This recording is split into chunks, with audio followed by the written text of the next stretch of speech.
મહાભારતના યુદ્ધમાં કૃષ્ણ ભગવાને શસ્ત્ર નતા ઉપાડ્યા. ભીષ્મ એમ કીધું કે હું તમારા હાથમાં શસ્ત્ર લેવડાવ્યું. ભૂલ જેટલી દુર્યોધનની હતી એટલી જ યુધિષ્ઠિરની પણ હતી. આપણે સિરિયલ જોઈ નક્કી કરી લીધું છે કે યુધિષ્ઠિર આમ છે અને દુર્યોધન આમ છે. દુર્યોધનનું નામ દુર્યોધન નહોતું, દુશાસનનું નામ દુશાસન નહોતું. કર્મ કરો, ફળની ચિંતા ના કરો. આજના આ મોડર્ન જમાનામાં લોકો ફળની આશા વગર બિલકુલ કંઈ કરવા નથી માંગતા. ફળની આશા રાખીને પણ શું કરીએ? કર્મ કર્યું કે એન્ઝાઇટી હતી? કર્મ કર્યું કે ડિપ્રેશન? અમદાવાદમાં કોલ્ડ પ્લે આવે, 50,000 સુધીની સેલિબ્રિટી ફિલ્મમાં છે. અત્યારે વ્યક્તિ કમાવા કરતા શો ઓફમાં વધારે છે. એ કેવી રીતે એફોર્ડ કરી શકે? ગુજરાતની એક ઓળખ રહી છે કે વેજીટેરિયનિઝમ. મને લાગે છે કે આજે એ વસ્તુ ધીમે ધીમે ઓછી થઈ રહી છે. પહેલા ઈંડાની લારી ઉપર કોઈને ઊભું રહેવું હોય તો પણ એ અચકાતો હતો. આજે એને એટલું નોર્મલ કરી દીધું છે કે સોશિયલ મીડિયામાં પણ આ રીતના કન્ટેન્ટ તમને આપવામાં આવે કે જેથી કરીને ધીમે ધીમે કરતા વિચારધારા તમારી એનાથી બચવું જોઈએ. પહેલાના સમયમાં માતાઓ જે બહેનો હતી એ પોતાના છોકરાઓને ધર્મ વિશે શીખવાડતા કે આ ધર્મ છે, આવું કરવાનું બેટા, આ કરવાનું, આ રોટલી નાખવાનું. આ તમને શું લાગે છે આજનું જે જનરેશન છે આ છોકરાઓ જ્યારે મોટા થશે ને ત્યારે એની મા પાસે કશું જ કહેવા માટે નહીં હોય અને બહુમાં હું કદાચ એટલું કહી શકશે કે બેટા મેં તારા માટે થઈ તો ઇન્સ્ટાગ્રામમાં પોસ્ટ નહોતી મૂકી શકું અથવા તો રીલ નહોતી બનાવી શકું. પ્રેમ શું છે? થોડો અઘરો ક્વેશ્ચન છે.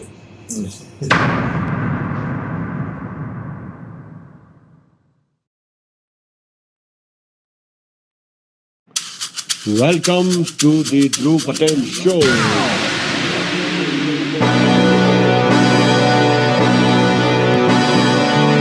You're rocking with the best.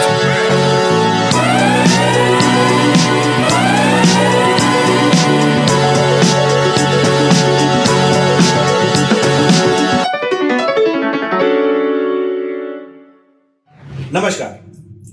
આજના ટોક શોમાં અમારી સાથે છે યુવા અને આધ્યાત્મિક ગુરુ, ભાગવત કથાકાર અને એક પ્રેરક વક્તા, જેમને માત્ર 4 વર્ષની વયે આધ્યાત્મિકતા વિશે રુચિ રાખી અને ત્યારથી જ તેઓ ધર્મશાસ્ત્રના અભ્યાસમાં લીન થયા.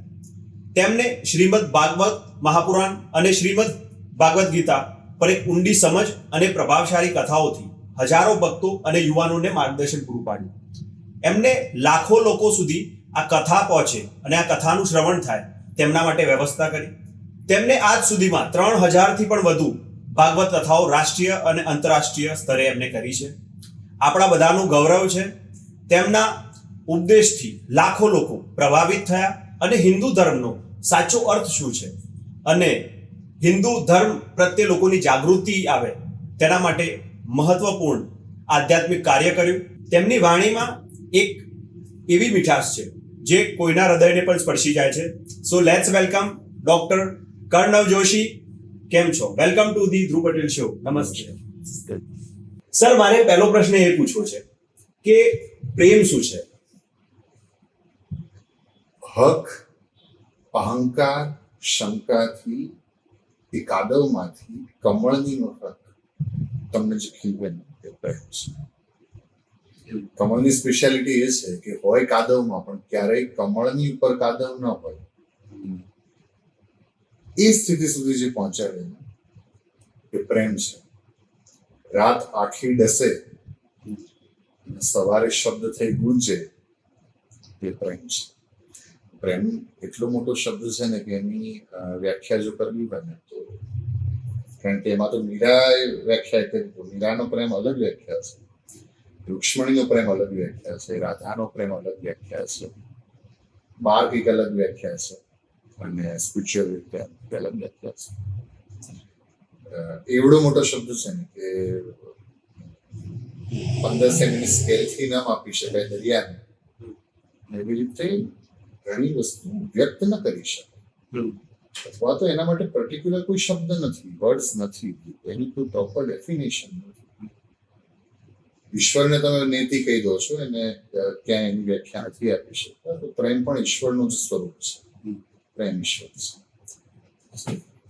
સર, મારે જાણવું હતું કે તમે 4 વર્ષની ઉંમરથી તમને એક આ સ્પિરિચ્યુઅલ જર્ની વિશે રુચિ રહી છે, તો આ જર્નીની શરૂઆત કેવી રીતે થઈ, કયા એવા પરિબળો હતા, એ કઈ એવી મેમરીઝ છે કે કઈ એવી મુમેન્ટ છે જે તમને આજે તમે જે છો એના માટે?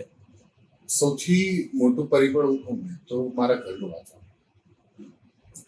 ઘરમાં પહેલેથી જ ભાગવતના સંસ્કાર હતા. હું મોટો થયો કડીમાં, અને ત્યાં મેં એવું સાંભળ્યું હતું કે 6 વર્ષની ઉંમરે વેદ ભણતા હતા અને વેદ ભણાવતા હતા, અને એમની જીવંત સમાધિ છે.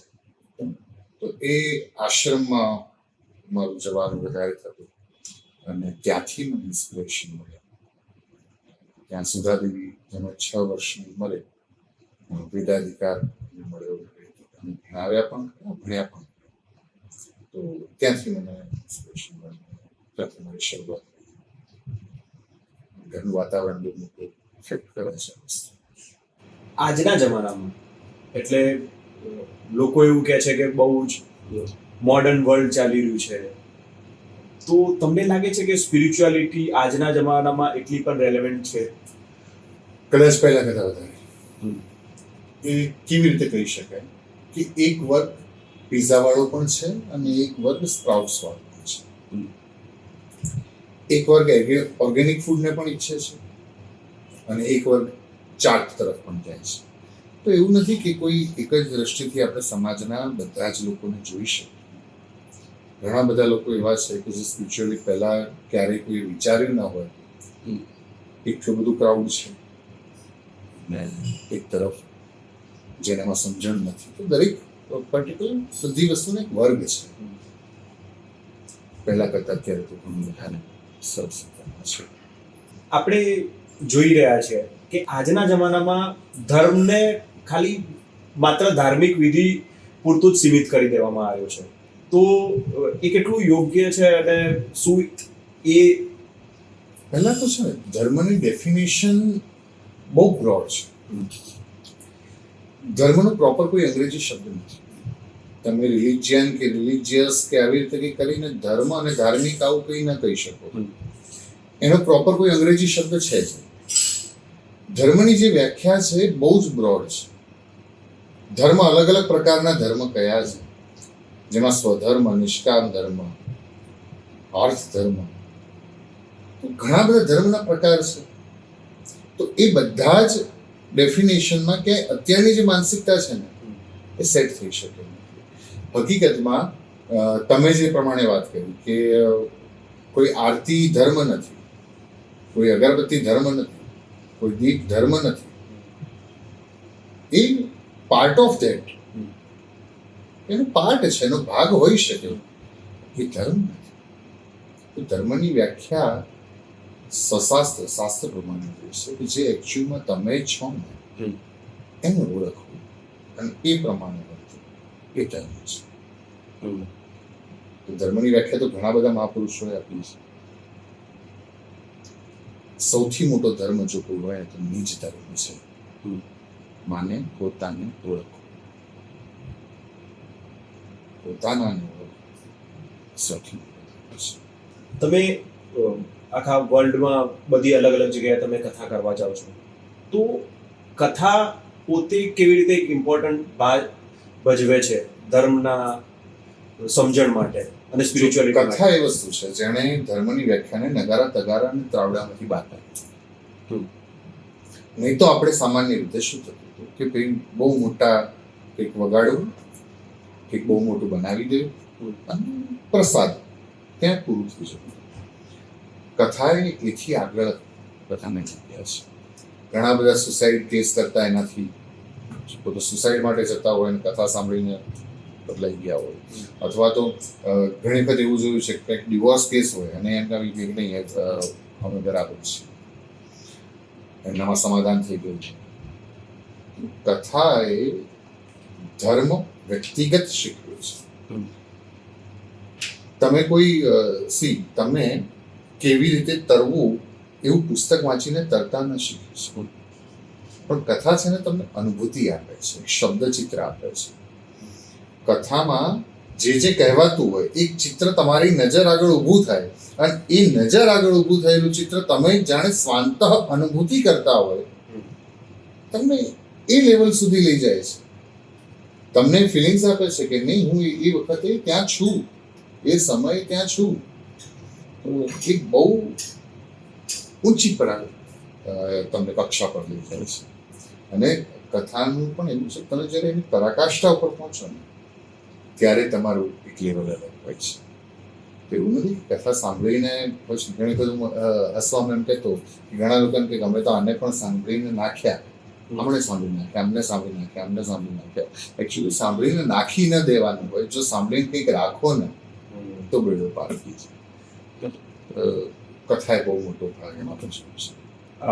આપણે જોયું કે આપણા જૂના ગ્રંથો, આપણા પુરાણો, આપણા વેદો બહુ જ પાવરફુલ છે. આજની તારીખમાં સૌથી વધારે જેની જરૂર છે લોકોને સમજવાની, જેને વાંચવાથી બહુ જ બધી બહુ બધા આન્સર્સ આપણા જીવનમાં મળી જતા હોય છે, તો પણ આજે પણ લોકોને કેમ એ વસ્તુ વિશે ઇન્ટરેસ્ટ નથી. અને જે અત્યારની આગળની જે જનરેશન આવી રહી છે એ તો બિલકુલ સ્પિરિચ્યુઅલ તરફ કોઈ વાંચવામાં રુચિ નથી રાખી રહી. એનું કારણ શું જોવા? પહેલા તો હું એ એગ્રી નહીં કરું કે આગળની જનરેશનને ઇન્ટરેસ્ટ નથી. એકચ્યુઅલી એને ઇન્ટરેસ્ટ આપી શકાય એવી રીતના લોકો નથી. મારી પાસે મોટે ભાગે યંગ જનરેશન છે, મારી પાસે મોટા ભાગે યંગ લોકો છે. એમને આપી શકાય, એમને એકચ્યુઅલમાં સમજાવી શકાય કે આ શું છે, વાય. આજની પેઢીના મુખ્ય ક્વેશ્ચન હોય વાય. એ વાયનો જવાબ આપી શકાય, હાઉ એનો જવાબ આપી શકાય, એ સૌથી વધારે જરૂરી છે. અને મેં હંમેશા એવો પ્રયત્ન કર્યો છે કે વાયનો અને હાઉનો જવાબ આપો. પુરાણ એ છે જે નિત્ય નૂતન છે. નિત્ય નૂતન માને હર સમયે અને દરેક જગ્યાએ એની તમે ડેફિનેશન બદલી શકો ને એની ડેફિનેશન તમે આપી શકો, એનો ઉપદેશ તમે આપી શકો. વ્યાસે તો એમ કહ્યું છે કે હું સિંહની માફક ગર્જના કરીને કહું છું કે મારું જે લખેલું છે એની બહાર ન કદી થયું છે ન કદી થવાનું છે. એટલે એક પણ ગેરંટી સાથે કહી શકાય કે અત્યારે ખરાબમાં ખરાબ કંઈ વાંચો ને તો પણ વ્યાસની કલમમાં આવી ગયું હોય, અને કંઈક સારામાં સારું પણ તમે વાંચ્યું ને તો પણ એ વ્યાસની કલમમાં. કારણ કે વ્યાસો શિષ્ટમ જગત સર્વ, આખું જગત એને આધીન છે. તો વ્યાસ વિષ્ણુ સ્વયં એમ કહ્યું. એટલે એની વાણીથી વિશેષ ક્યારેય કશું છે જ નહીં. અને હા, આપણને શોધતા આવડવું છે, આપણને એ વાંચતા આવડવું છે, આપણને સમજતા આવડવું છે. એ સમજો ને. આમાં કેવું છે કે કેવી રીતે સમજવાનું છે. એક જણનું વિઝિટિંગ કાર્ડ હતું, અને વિઝિટિંગ કાર્ડ લઈ અને કોઈ જતું તો રસ્તામાં બધાને પૂછ્યા કરે ડોસીમાનું દવાખાનું ક્યાં છે? ડોસીમાનું દવાખાનું ક્યાં છે? ડોસીમાનું દવાખાનું આવું તો કંઈ અહીંયા છે નહીં. પછી વિઝિટિંગ કાર્ડ બતાવ ને કે શું લખ્યું છે, હું જરા વાંચું એડ્રેસ.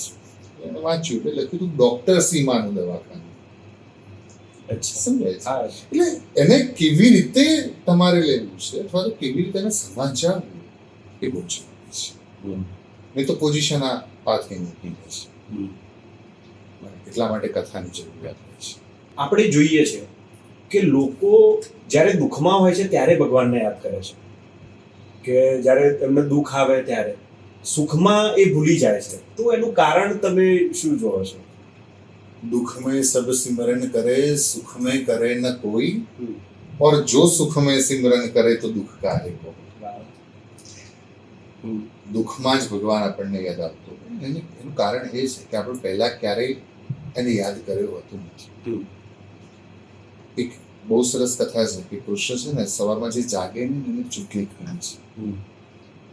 એટલે ગોપી ફરિયાદ લઈને આવે કે મારા દીકરાને તમારા કૃષ્ણ ચૂકલી ખણી. યશોદાજી પૂછે કાય રે લાલા? તો ઠાકોરજી જવાબ આપે પાણી જાગ્યો નહોતો ને એટલે હું ચૂકલી. એટલે જો પહેલા જાગી જાઉં ને તો ચૂકલી ન ખણી, અને ના જાગ્યા હોઈએ ને ચૂકલી ખણી. એ એકચ્યુઅલી કઠોર કૃપા છે. એ ચૂકલી ખણીને જગાડે છે. દુઃખ એટલા માટે જ હોય છે કે તમે એને યાદ કરો. એટલે दुख में सब सिमरन करे, सुख में करे न कोई, और जो सुख में सिमरन करे तो दुख का एक કૃષ્ણની ચૂકલી છે. એક પ્રશ્ન એવો હતો કે ભગવાન કોણ છે? એ ક્રિએટર છે, આપણા ગાઈડ છે, કે ખાલી આપણે એને વિટનેસ કરવા માટે છે? પહેલામાં પહેલું તો ગોડ શબ્દને સમજી હમ. જનરેટર, હમ. Operator and destroyer. એણે બનાવી, એ ચલાવે છે, બાકી એ જ મંગાવશે. એક બહુ સરસ વાક્ય છે કે ભગવાન આપણને ભાવે કે ના ભાવે, હમ.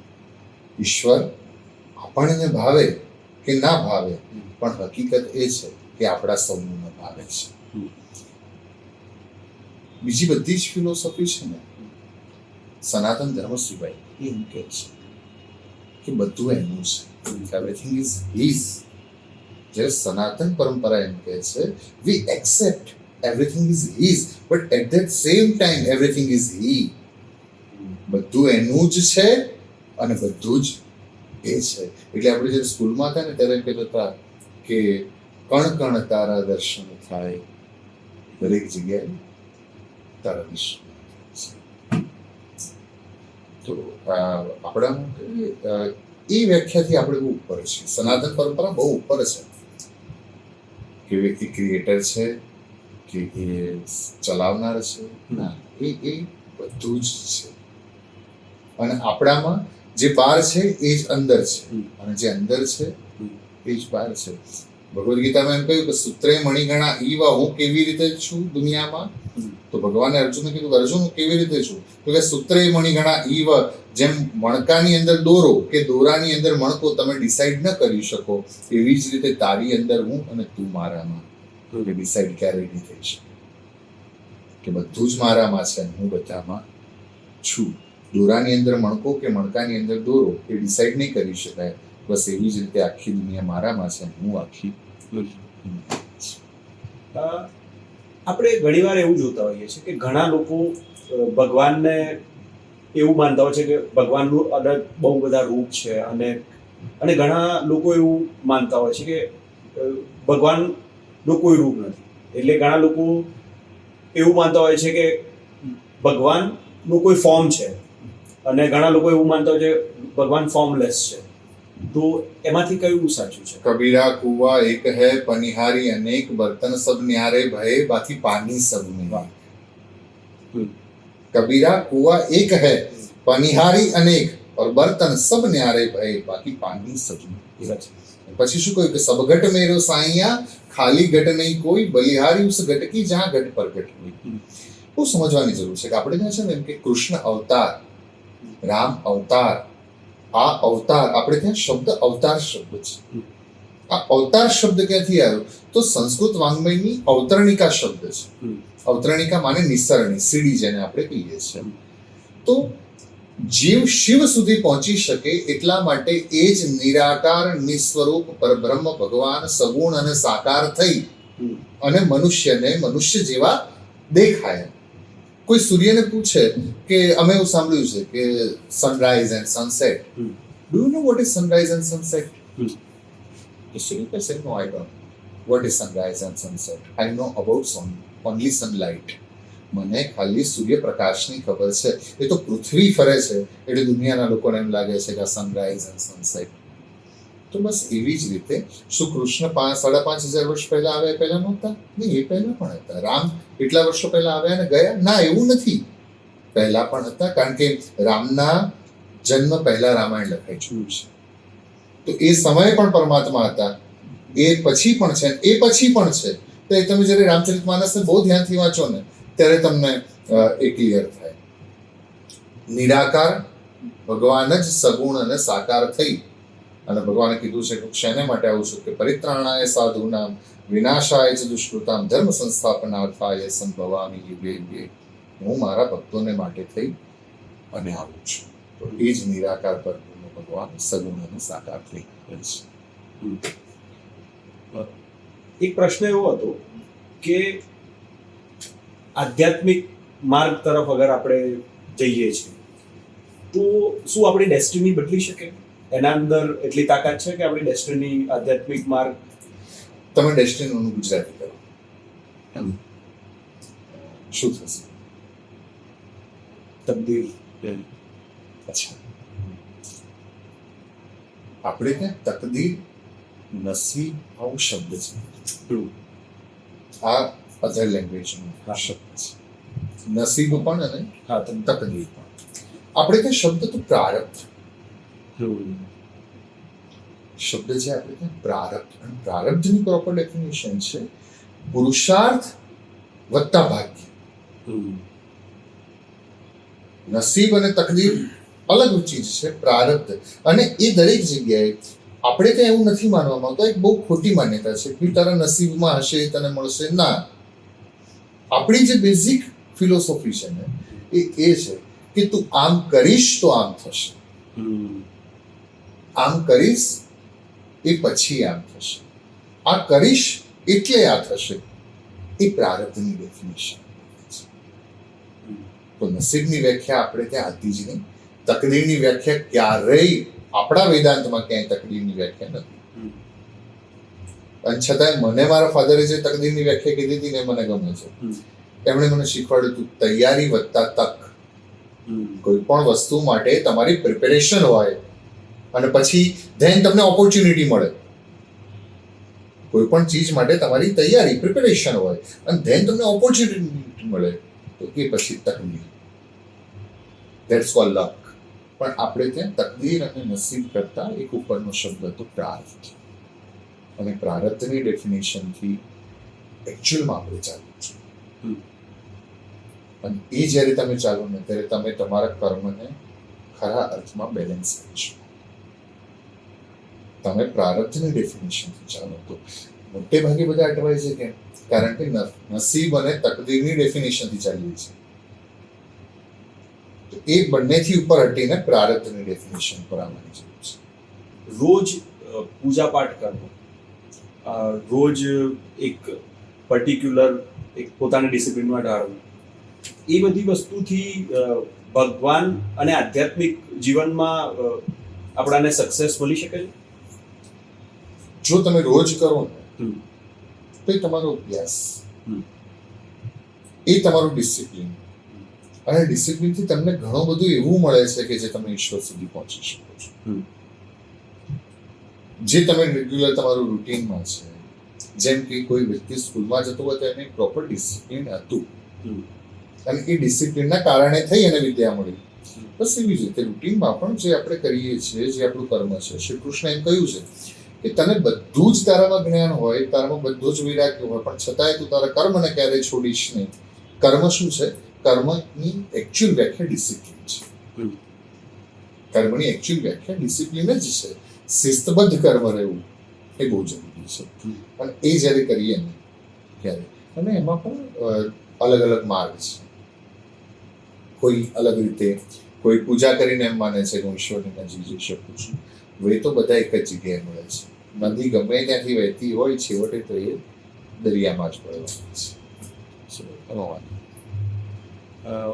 આપણે જોયું કે બધા કૃષ્ણ ભગવાનના બધા જે અનેક રૂપો છે, બધા લોકો પોતપોતાનું શ્રદ્ધા રાખે છે, અલગ અલગ રૂપોમાં પોતાને માને છે.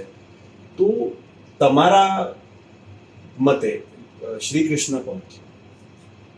મારા મતે જો મને કોઈ પૂછે કૃષ્ણ કોણ છે, એ જ કૃષ્ણ, એ આકર્ષય કૃષ્ણ જે પોતાની તરફ તમને ખેંચે છે. બીજી વ્યાખ્યા મને બહુ કૃષ્ણ ગમે છે, જે તમને વટલાવ્યા વગર વાલ કરે છે, એ કૃષ્ણ.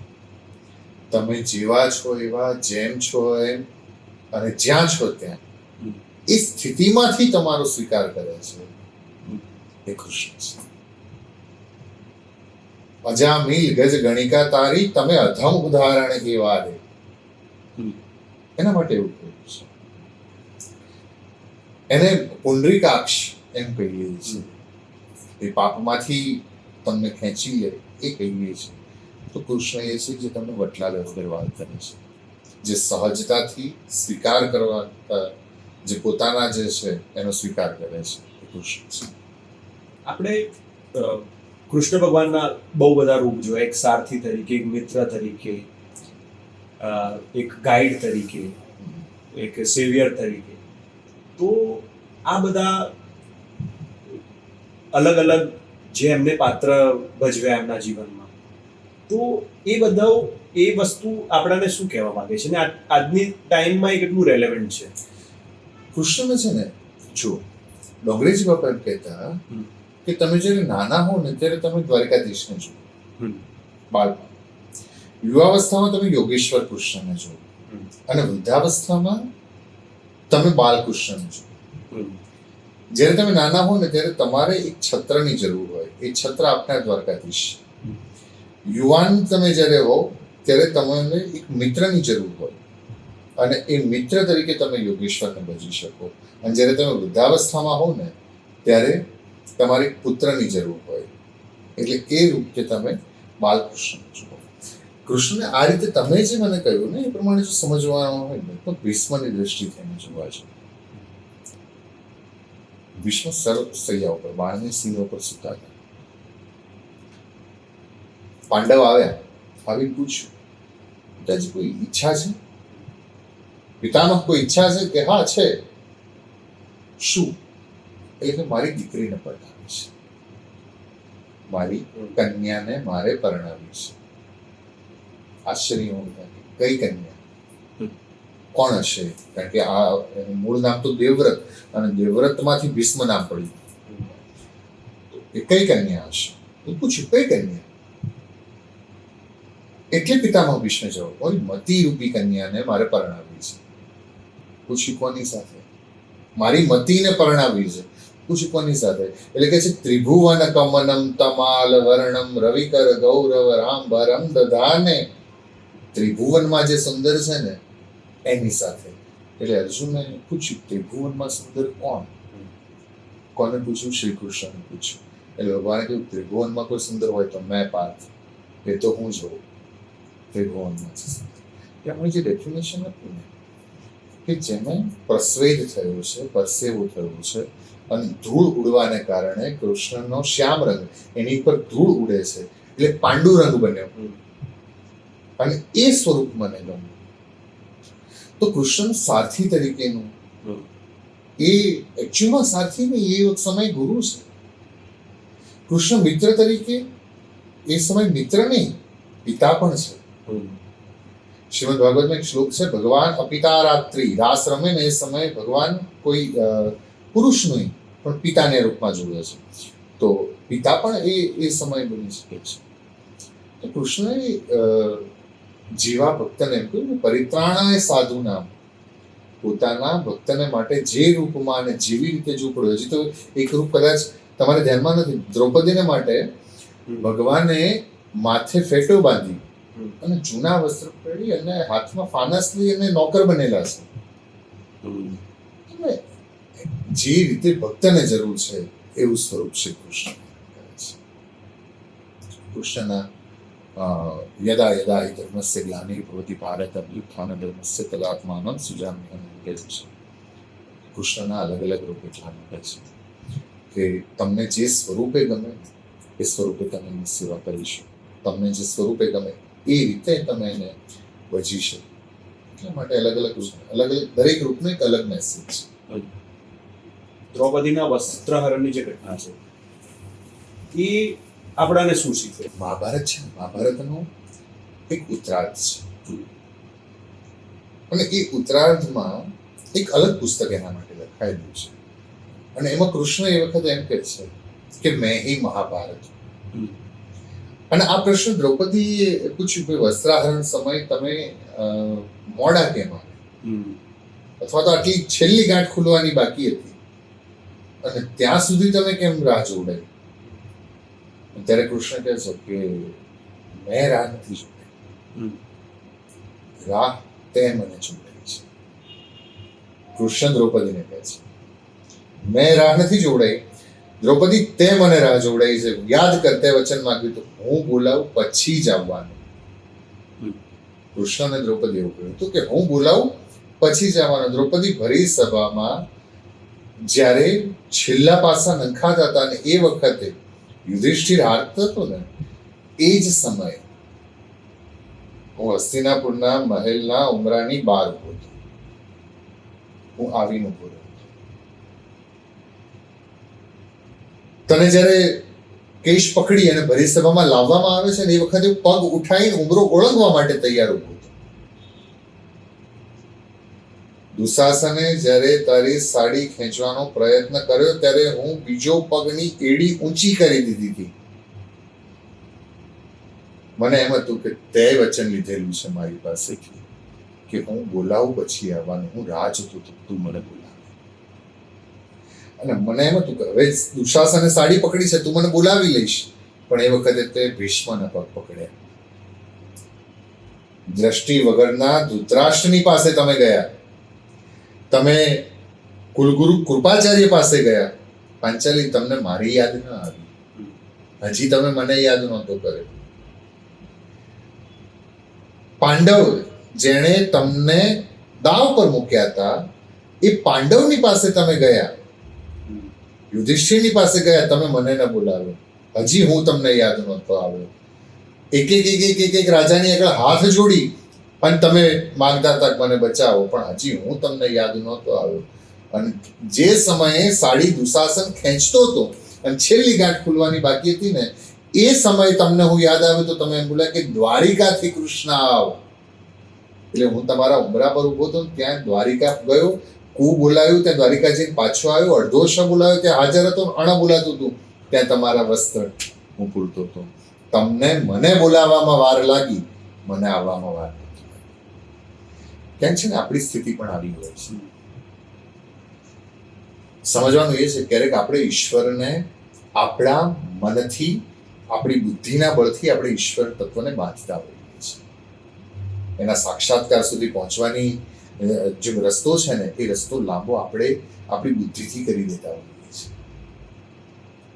15 સેમીની ફૂટપટ્ટી લઈ અને દરિયો માપવા ન જવાય, બસ એવી જ રીતે બુદ્ધિના બળથી ક્યારેક ઈશ્વર તરફ ન જઈ શકાય. એના માટે આત્મગત હોવું જોઈએ, એ બહુ જરૂરી છે. તો એ વસ્ત્રારણની જે લીલા છે એનો તો હું ધારું તો લગભગ 2 કલાક વિસ્તાર થઈ શકે.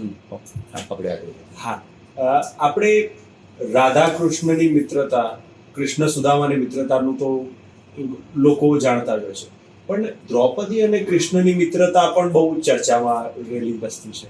તો એ તમે કેવી રીતે જુઓ છો? એ છે ને, એનું એક આધ્યાત્મિક રૂપ અલગ છે.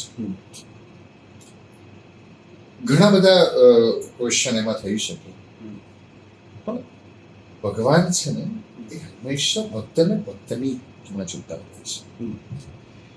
એ લૌકિક દ્રષ્ટિએ આપણને એમ દેખાય છે કે દ્રૌપદી પણ એ દ્રૌપદી ઈશ્વરની જ મૂકેલી માયા છે. દ્રૌપદીને એક અર્થમાં માયાનું રૂપ કીધું છે. તો એક સખાના રૂપમાં પણ સંબંધ જ્યારે તમે વ્રજમાં જ્યારે જાઓ ને, ત્યારે દ્રૌપદી સાથે ભગવાનનો ભાઈ બહેનનો સંબંધ, દ્રૌપદીની સાથે સખાભાવ, એ બધા જ સંબંધોની વાત છે. પણ છેવટે તો ભગવાને એમ કીધું છે કે અહમ ભક્ત પરાધીનો, હું ભક્તને આધીન છું.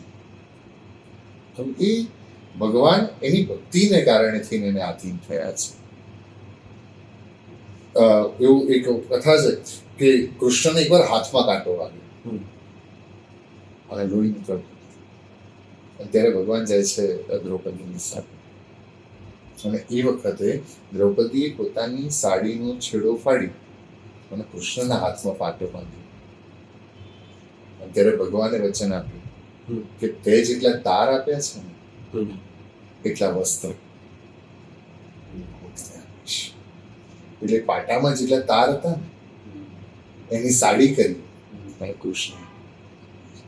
તો ઈશ્વરની સાથે તમે કોઈ પણ ભાવમાં હો, પણ તમે એની સન્મુખ હો, એ બહુ જરૂરી છે.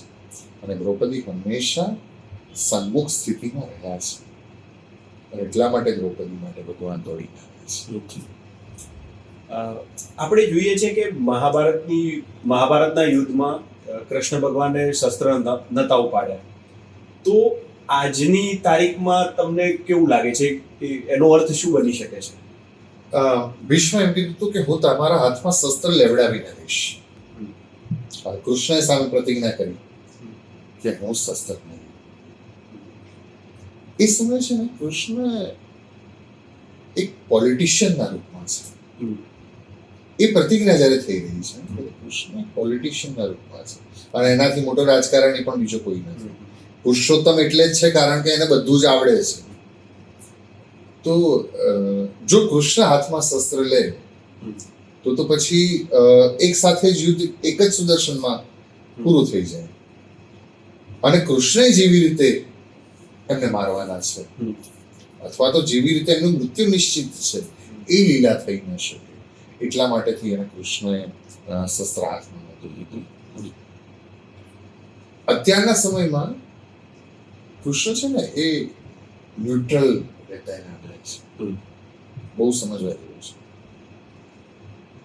એને ન્યુટ્રલ રહેતા આપણે છે. એ મેસેજ એ છે કેમ કે એ સમય ખાલી યુદ્ધનો નહોતો. બધાના પોતપોતાના માઇન્ડ અલગ લેવલે ચાલતા હતા. કંટ્રોલ ખાલી વ્યક્તિઓને નહોતા કરવાના, કંટ્રોલ એક આખી વિચારધારાને કરવાનો. અને એટલા માટે થઈ અને કૃષ્ણએ કીધું હતું કે જ્યારે તમારે ફિઝિકલી કોઈની સાથે લડવું હોય ને ત્યારે તમારે શસ્ત્રની જરૂર પડે, પણ જ્યારે તમારે માઇન્ડને કંટ્રોલ કરવાના છે ત્યારે શસ્ત્રની જરૂર નહીં પડતી હોય, ત્યારે નિશસ્ત્ર હોવું બહુ જરૂરી છે. જે ગાંધીજીએ કર્યું હતું અહિંસા, તો એ વખતે શસ્ત્રની જરૂર નથી પડતી. મને ઘણી વખત એવું લાગે ગાંધીજીએ કોન્સેપ્ટ પણ આ જ કથામાંથી લીધો હશે. એમાં એ પણ છે કે કર્મ કર, ફલની ચિંતા ના કર.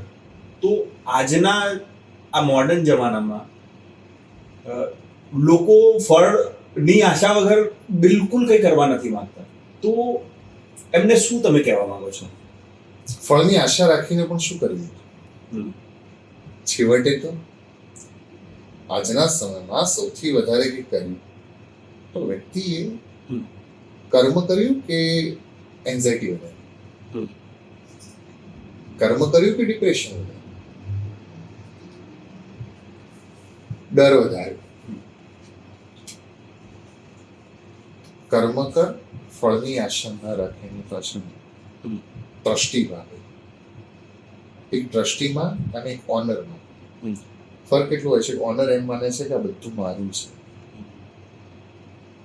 ટ્રસ્ટી એમ માને છે કે આ મારું નથી પણ બધું મારે મેનેજ કરવાનું છે. તો આ ટ્રસ્ટી ભાવ છે ને એ આધ્યાત્મ છે અને આ ઓનર જે છે ને એ માયા છે. શું બસું છેવટે તો કશું જ તમારું નથી જ. At the end of day જ્યારે તમારી જીવન પૂરું થાય છે તમારું તો નથી જ. પેલું એક સિકંદરને કહ્યું હતું કે એક 100 તું ભગવાનની પાસે પહોંચાડ. જાય જાય ત્યારે ઈશ્વર પાસે મારી 100 પહોંચાડી દે છે. બધી સભામાં સિકંદરે પૂછ્યું કે આ હું કેવી રીતે લઈ જઈ શકું? અને ત્યારે બધાએ કીધું હતું કે નથી લઈ જઈ શકવાનું. હું મારા મોઢામાં નાખી દઉં તો કે ના ના તોય નહીં લઈ જઈ શકું, હાથમાં રાખું તો તોય નહીં લઈ જઈ શકું. અને ત્યારે સિકંદરે કીધું હતું કે મારા બંને હાથ કબરની બહાર રાખજો જેથી દુનિયા જોઈ શકે કે અડધી દુનિયા જીતનારો સિકંદર પણ ખાલી હાથે જાય છે. નિષ્કામ કર્મની વ્યાખ્યા છે કે તમારે કર્મ દ્રષ્ટિ ભાવથી કર્મ કરવાનું છે પણ ફળ માટે નહીં. અને એમ પણ તમે જો કોઈ પણ વસ્તુ ને તમને જ્યારે બાય પ્રોડક્ટ મળે ને, આપણી ફિલોસોફી બેઝિકલી એ છે તમારે જે કંઈ જોઈએ છે એના માટે તમારે કામ નથી કરવાનું. તમારું જે પેશન છે એના માટે કામ કરવાનું છે, તમારા પેશન માટે કામ કરવાનું છે. કર્મ તમારા માટે તમે તમારે કર્મ કરવાનું છે. કર્મ ફળ માટે આપણે નથી કરતા. મળે તો એવા હમસફર મળે કે મંજિલ રસ્તા ન મળે. તો જે ફળ છે તો બાય પ્રોડક્ટ. બાય પ્રોડક્ટની ફિલોસોફી અત્યારે તો બહુ ચાલે છે કે તમારે જે કંઈ જોઈએ છે બધું બાય પ્રોડક્ટ હોય ત્યારે જ તમે સક્સેસ છો. તો પ્રોડક્ટ માટે નહીં, બધું જ બાય પ્રોડક્ટ થાય ત્યારે તમે ખરેખર અર્થમાં સક્સેસ છો. તો અત્યારે જે જોબ સિકર જે બધા છે, પહેલા આપણે જોબ નહીં કરતા, અત્યારે જોબ સિકર છે. કેમ? કારણ કે ફળની આશા એ કરવી છે. પહેલા જે કરતા તે ફળ માટે નહીં, તો એ વસ્તુ આખી ડિફરન્ટ. એ લેવલ સુધી પહોંચાડવા માટેની આપણે ત્યાં વાત કરી. પણ જેટલા આપણે એનાથી દૂર ગયા એટલા જ આપણે પાછળ રહીએ. યુધિષ્ઠિરે આખું રાજ્ય ગુમાવ્યું તોય એને ધર્મ ના છોડે. અને આજના તારીખમાં એવું છે કે થોડું નુકસાન થાય તો પણ લોકો અધર્મના માર્ગે ચાલવા માટે તરત જ તૈયાર થઈ જાય છે. તો તમે શું શીખ આપવા માંગો છો કે ભાગવત આની શું શીખ આપે છે કે વેદ શું શીખ આપે છે? જો એક મૂવી પણ હતું જેસલ જાડેજા, કદાચ તમે જોયું હશે. અને એમાં મોતી એ તો એરણમાં ઓરાય, એની માથે ઘણા કેરા ગાય, અને ફૂટે તો ફટકિયા કહેવાય, ખરાની ખરે ખબરું થાય. આવો ને જેસલ રાય, આપણે પ્રેમ થકી મળીએ રે છે. મોતી એ તો એરણમાં ઓરાય, એની માથે ઘણા કેરા ગાય, પછી ફૂટે તો ફટકિયા કહેવાય. એટલે જે એમ કે છે ને કે આ કારણે થઈને અમે ધર્મનો માર્ગ પકડ્યો, એ વાત તદ્દન ખોટી છે. એક બચાવનો એક પ્રયાસ છે. કૃષ્ણની આગળ કોઈએ કર્ણએ કહ્યું હતું કે મને અન્યાય થયો ને, મને એટલા માટે થઈને કૌરવોના પક્ષમાં ગયો. અને ત્યારે ભગવાને કીધું, કર્ણ તું તારા અન્યાયની વાત કરે છે, મારી તરફ જો. કર્ણે કીધું મને તકલીફ પડી, મને દુઃખ પડ્યું એટલે હું કૌરવ પક્ષે ગયો. અને ત્યારે ભગવાને કર્ણ જ્યારે ભય પર પડ્યો ને એ વખતે, કર્ણ તારે મારી સામું તો જોવું તું, મને કઈ તકલીફ એવી છે જે મને નથી પડી. માના ગર્ભમાં હતો એ સમયથી જેલમાં હતો, એ સમયથી કેદખાનામાં હતો, અને જન્મ્યો અને તરત મારે જનેતાને છોડી દેવી પડી હતી. તો એમ કે છે કે મને અન્યાય થયો, તો મારે પણ જનેતાને છોડવી પડી હતી. હું યશોદાજીની પાસે ગયો તો યશોદાને પણ મારે છોડવા પડે, રાધાની પાસે ગયો રાધાને પણ છોડવા પડે. હું પછી ક્યારેય જઈ શકવાનો નથી. હું મથુરામાં આવ્યો, 11 વર્ષ અને 53મા દિવસે ભગવાને મથુરાના રાજા બની ગયા હતા મથુરા લોકોની દ્રષ્ટિએ. અને તોય ભગવાને 4 વર્ષ દેવકીને છોડાવવા માટે રાહ જોવી પડી હતી કેદખાનામાંથી. 14 વર્ષના જ્યારે ભગવાન થયા ત્યારે દેવકીને છોડાવ્યા. તો ત્યાં સુધી એ તકલીફ તો મેં પણ જોઈ છે. તો એનાથી મોટો અન્યાય તો બીજો કોઈ ન હોઈ શકે. મથુરાથી હું દ્વારકા ગયો, અને એ વખતે દ્વારકામાં જે સરકાર, એ તો બહુ મોટી લાંબી કથા થાય, પણ ત્યાં પણ મારે ઘોડાની જગ્યાએ જોડાવવું પડ્યું. રાજા ધીરાજ કહેવાતો હતો, તોય હું ઘોડાની જગ્યાએ જોડાતો. આજની તારીખે જો કે અર્જુનનો સારથી થઈને બેઠો છું, અને છતાંય મેં ધર્મ નથી છોડ્યો. એટલે એ ખાલી ને ખાલી બહાનું છે કે કંઈક થોડીક તકલીફના કારણે આ ધર્મમાં જાય છે. બાકી જેને ધર્મ પાળવો છે એને તો કૃષ્ણથી મોટું બીજું કોઈ એક્ઝામ્પલ છે જ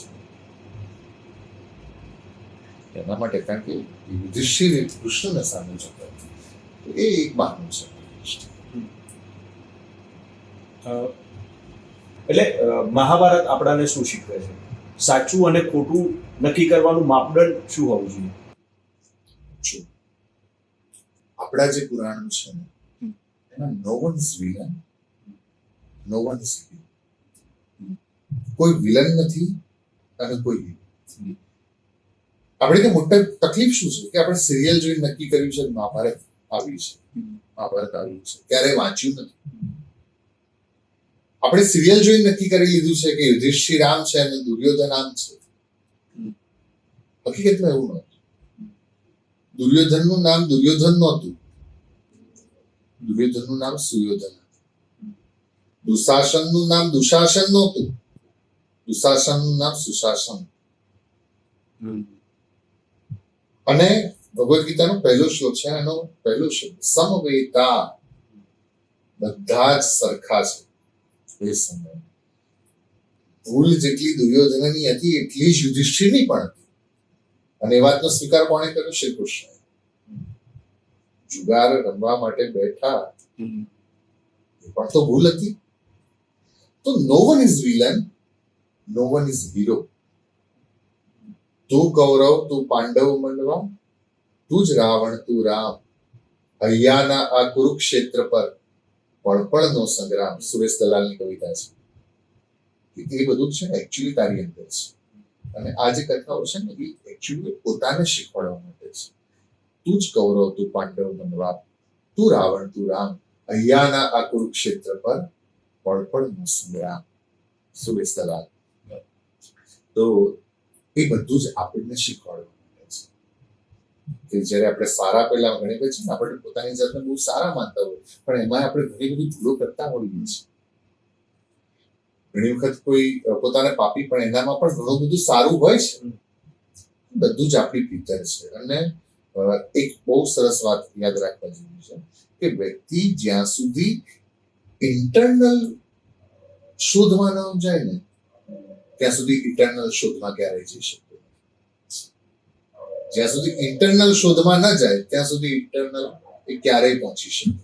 આપણે શ્રી કૃષ્ણ અને સુદામાના મિત્રતાની વાત કરી કે એ જે રિલેશન હતું એવું તમને લાગે છે કે આ જમાનામાં એવું રિલેશન હોવું જોઈએ, કે એ રિલેશન શું હતું ને આજના ટાઈમની ફ્રેન્ડશિપ કેવી હોય છે?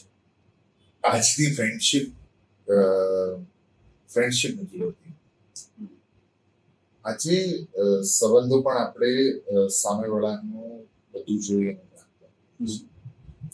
એક વાક્ય હતું કે કોઈ વ્યક્તિને નથી મળતું, વ્યક્તિ એકબીજાની વકાતમાં મળે છે. અત્યારનો સમય સાચી વસ્તુ. કોર્પોરેટ ક્ષેત્રમાં એટલી બધી રીતે જે ભણાવવામાં આવ્યું એ પણ એવી રીતે ભણાવવામાં આવે છે. અત્યારનું બિઝનેસ ઓર્ગેનાઇઝેશન મેનેજમેન્ટ એવી રીતે ભણાવવામાં આવે છે. અથવા તો જે કોમર્શિયલ કમ્યુનિકેશન અને એ વખતે જે રીતે ભણાવવામાં આવે છે એ માનસિકતા આપણી માનસિકતા એ નથી. આપણે ગાનારા અંગ્રેજી તારા આગળીયા પૂછીને કોઈ આવે કવિતા તો આવકારો મીઠો આપજે, પહેલા એને પાણી પાજે, પછી એને ધીરે ધીરે તું બોલવા દે છે. એ આપણી વિચારધારા. આપણે છે ને દત્તામાં એકબીજાને જે પાંડુરંગ દાદાની વાત કે બહુ સરસ પાંડુરંગ દાદા વાત કરતા આ વિશે. તમારા ટિફિનમાં સુખડી નહીં તો તમારે બાજુવાળાને આપવાની ઈચ્છા છે, તો તમારે એના ટિફિનનો સૂકો રોટલો પહેલા ખાવાનો, જેથી કરીને એને સુખડી ખાતા સંકોચ નથી. તમારે એનો સૂકો રોટલો, કારણ કે વ્યક્તિ આજે આપણે ધ્યાન રાખીએ છીએ મારી આગળ કોઈને નાનું ન લાગે, મારી આગળ કોઈને કોઈ નાનો પોતાને ફીલ ન કરે. અને જ્યારે તમે એ જાગૃતતા સુધી પહોંચો ને તો તમે ખરા અર્થમાં આધ્યાત્મિક છો. રજનીશનું એક વાક્ય છે, જે વ્યક્તિને પ્રેમ ન કરી શકે ને ઈશ્વરને ક્યારેય પ્રેમ નથી કરી શકતો. તો તમે તમારી આજુબાજુ પહેલા પ્રેમ કરતા શીખવું પડે છે. અને પ્રેમની વ્યાખ્યા પ્રેમ લવ, નોટ લસ્ટ. પ્રેમ તમારે કરતા શીખવું પડશે. પ્રેમની ડેફિનેશન જે મેં પહેલે શરૂઆતમાં વ્યાખ્યા કે અહંકાર, શંકા એ બધા કાદવથી ઉપર ઉઠી અને એક કમળ ખીલાવું એ પ્રેમ છે. એ પ્રેમ કરતા આવડે. કૃષ્ણ સુદામા જેવો પ્રેમ તો એવી બીજી કોઈ જોડ હોય ન શકે. કમસે કમ એ વાતમાંથી આપણે શીખવું છે કે કેવી રીતે તમારે એકબીજાની સાથે વર્તવું છે, કેવી રીતે એકબીજા સાથે રહેવું છે. આપણે આજના યુગમાં એવું જોઈ રહ્યા છે કે લોકો બહુ માયામાં લીન થઈ જતા હોય છે. માયા સિવાય લોકોની કઈ રુચિ જ નથી હોતી. લોકો એક ભ્રમમાં રહે છે.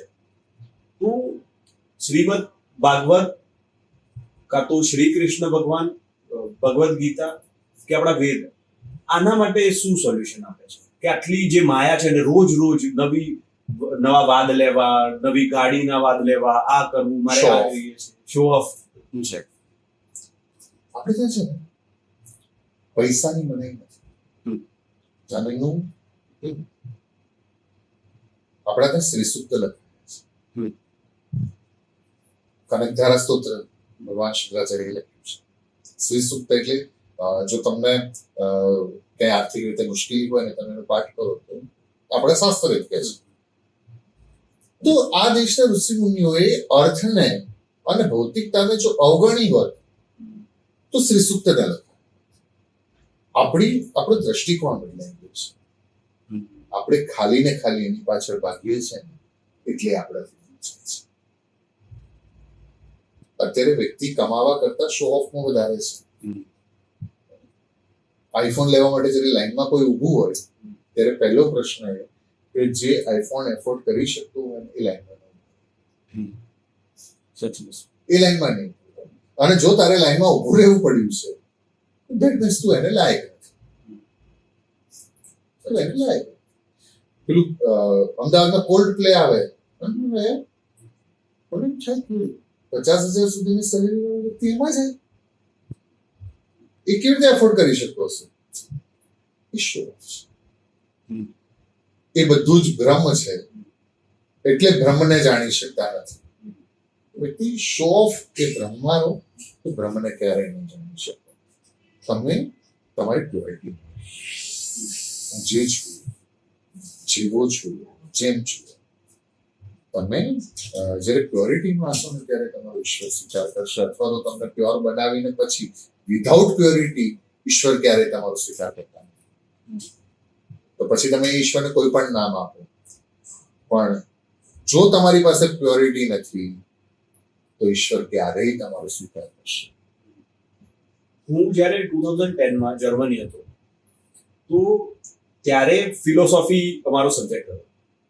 તો ફિલોસોફીમાં જર્મનીમાં એ લોકો ભગવદ્ ગીતા ના બધા અમને શીખવાડતા હતા.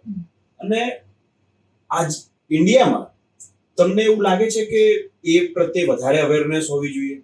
કારણ કે બીજા લોકો આપણી વસ્તુ જાણીને એ લોકો આગળ નીકળી જાય છે, એ લોકો સમજે છે, એ લોકો વેગન થાય છે, એ લોકો વેજીટેરિયન થાય છે અને આપણા લોકો એ રીતે આપણે જઈ રહ્યા છીએ. ઘણી બધા સબ્જેક્ટ ઉપર કહી શકું છું કે તમે વૃંદાવન જાઓ તો મેક્સિમમ ફોરેનર્સ જે લોકો ભગવદ ગીતાના પાઠ કરે છે, મેક્સિમમ ફોરેનર્સ જે હાઈલી એજ્યુકેટેડ લોકો છે એ લોકો ત્યાં ભગવદ ગીતાના પાઠ કરે છે. અને આપણે ત્યાં તકલીફ શું છે? ખાલી ચણો ફાગે મુશ્કેલ છે. આપણે કોઈ માનસિકતા બનાવી દેવામાં આવી છે કે તમારા હાથમાં જો ભગવદ ગીતા હોય તમને એ સાધુ થવાનું છે, તમને તરત રોકાવવું છે કે એ સાધુ થવાનું છે. હવે તમે વિચાર કરો કે ભગવદ ગીતા કહેનાર કૃષ્ણ શ્રેષ્ઠ ગૃહસ્થી અને જેની આગળ કહેવાયું છે અર્જુન પણ ગૃહસ્થી, તેને વાંચીને તમે બાબા ક્યાંથી થવાના છો? એને વાંચીને તમે સાધુ નથી થવાના છો. પણ એ હજી ઘણી બધી જરૂર છે આપણે. એનું જે ઇમ્પોર્ટન્સ છે એ બધા જ સુધી પહોંચે એના માટે હજી પ્રયત્ન કરવાની જરૂર છે. અને જે વસ્તુ તમે જાણી જ નથી, જાણે બીનું ના હોય પ્રતીતિ ઓર બીનું પ્રતીતિ હોય ને એકલી, જ્યાં સુધી તમને એની પ્રતીતિ ન થાય ને ત્યાં સુધી તમે એના માટે કોઈ પણ સ્ટેટમેન્ટ આપો ખોટું છે. એટલે આપણે ત્યાં હજી એની પ્રતીતિ કરવી એ બહુ જરૂરી છે. અને પ્રતીતિ થશે ને તો જ તમે એનું જીવન કરી શકશો. શાસ્ત્ર અનુસાર આપણે જીવનમાં બેલેન્સ એટલે શું? બેલેન્સ લાવવા માટે એક તો બેલેન્સ એટલે આટલું યાદ રાખવું જોઈએ: સ્નાન, સંધ્યા અને જપ. આ ત્રણ વસ્તુ તમારા જીવનમાં હશે તો તમે બેલેન્સ લઈ શકો છો.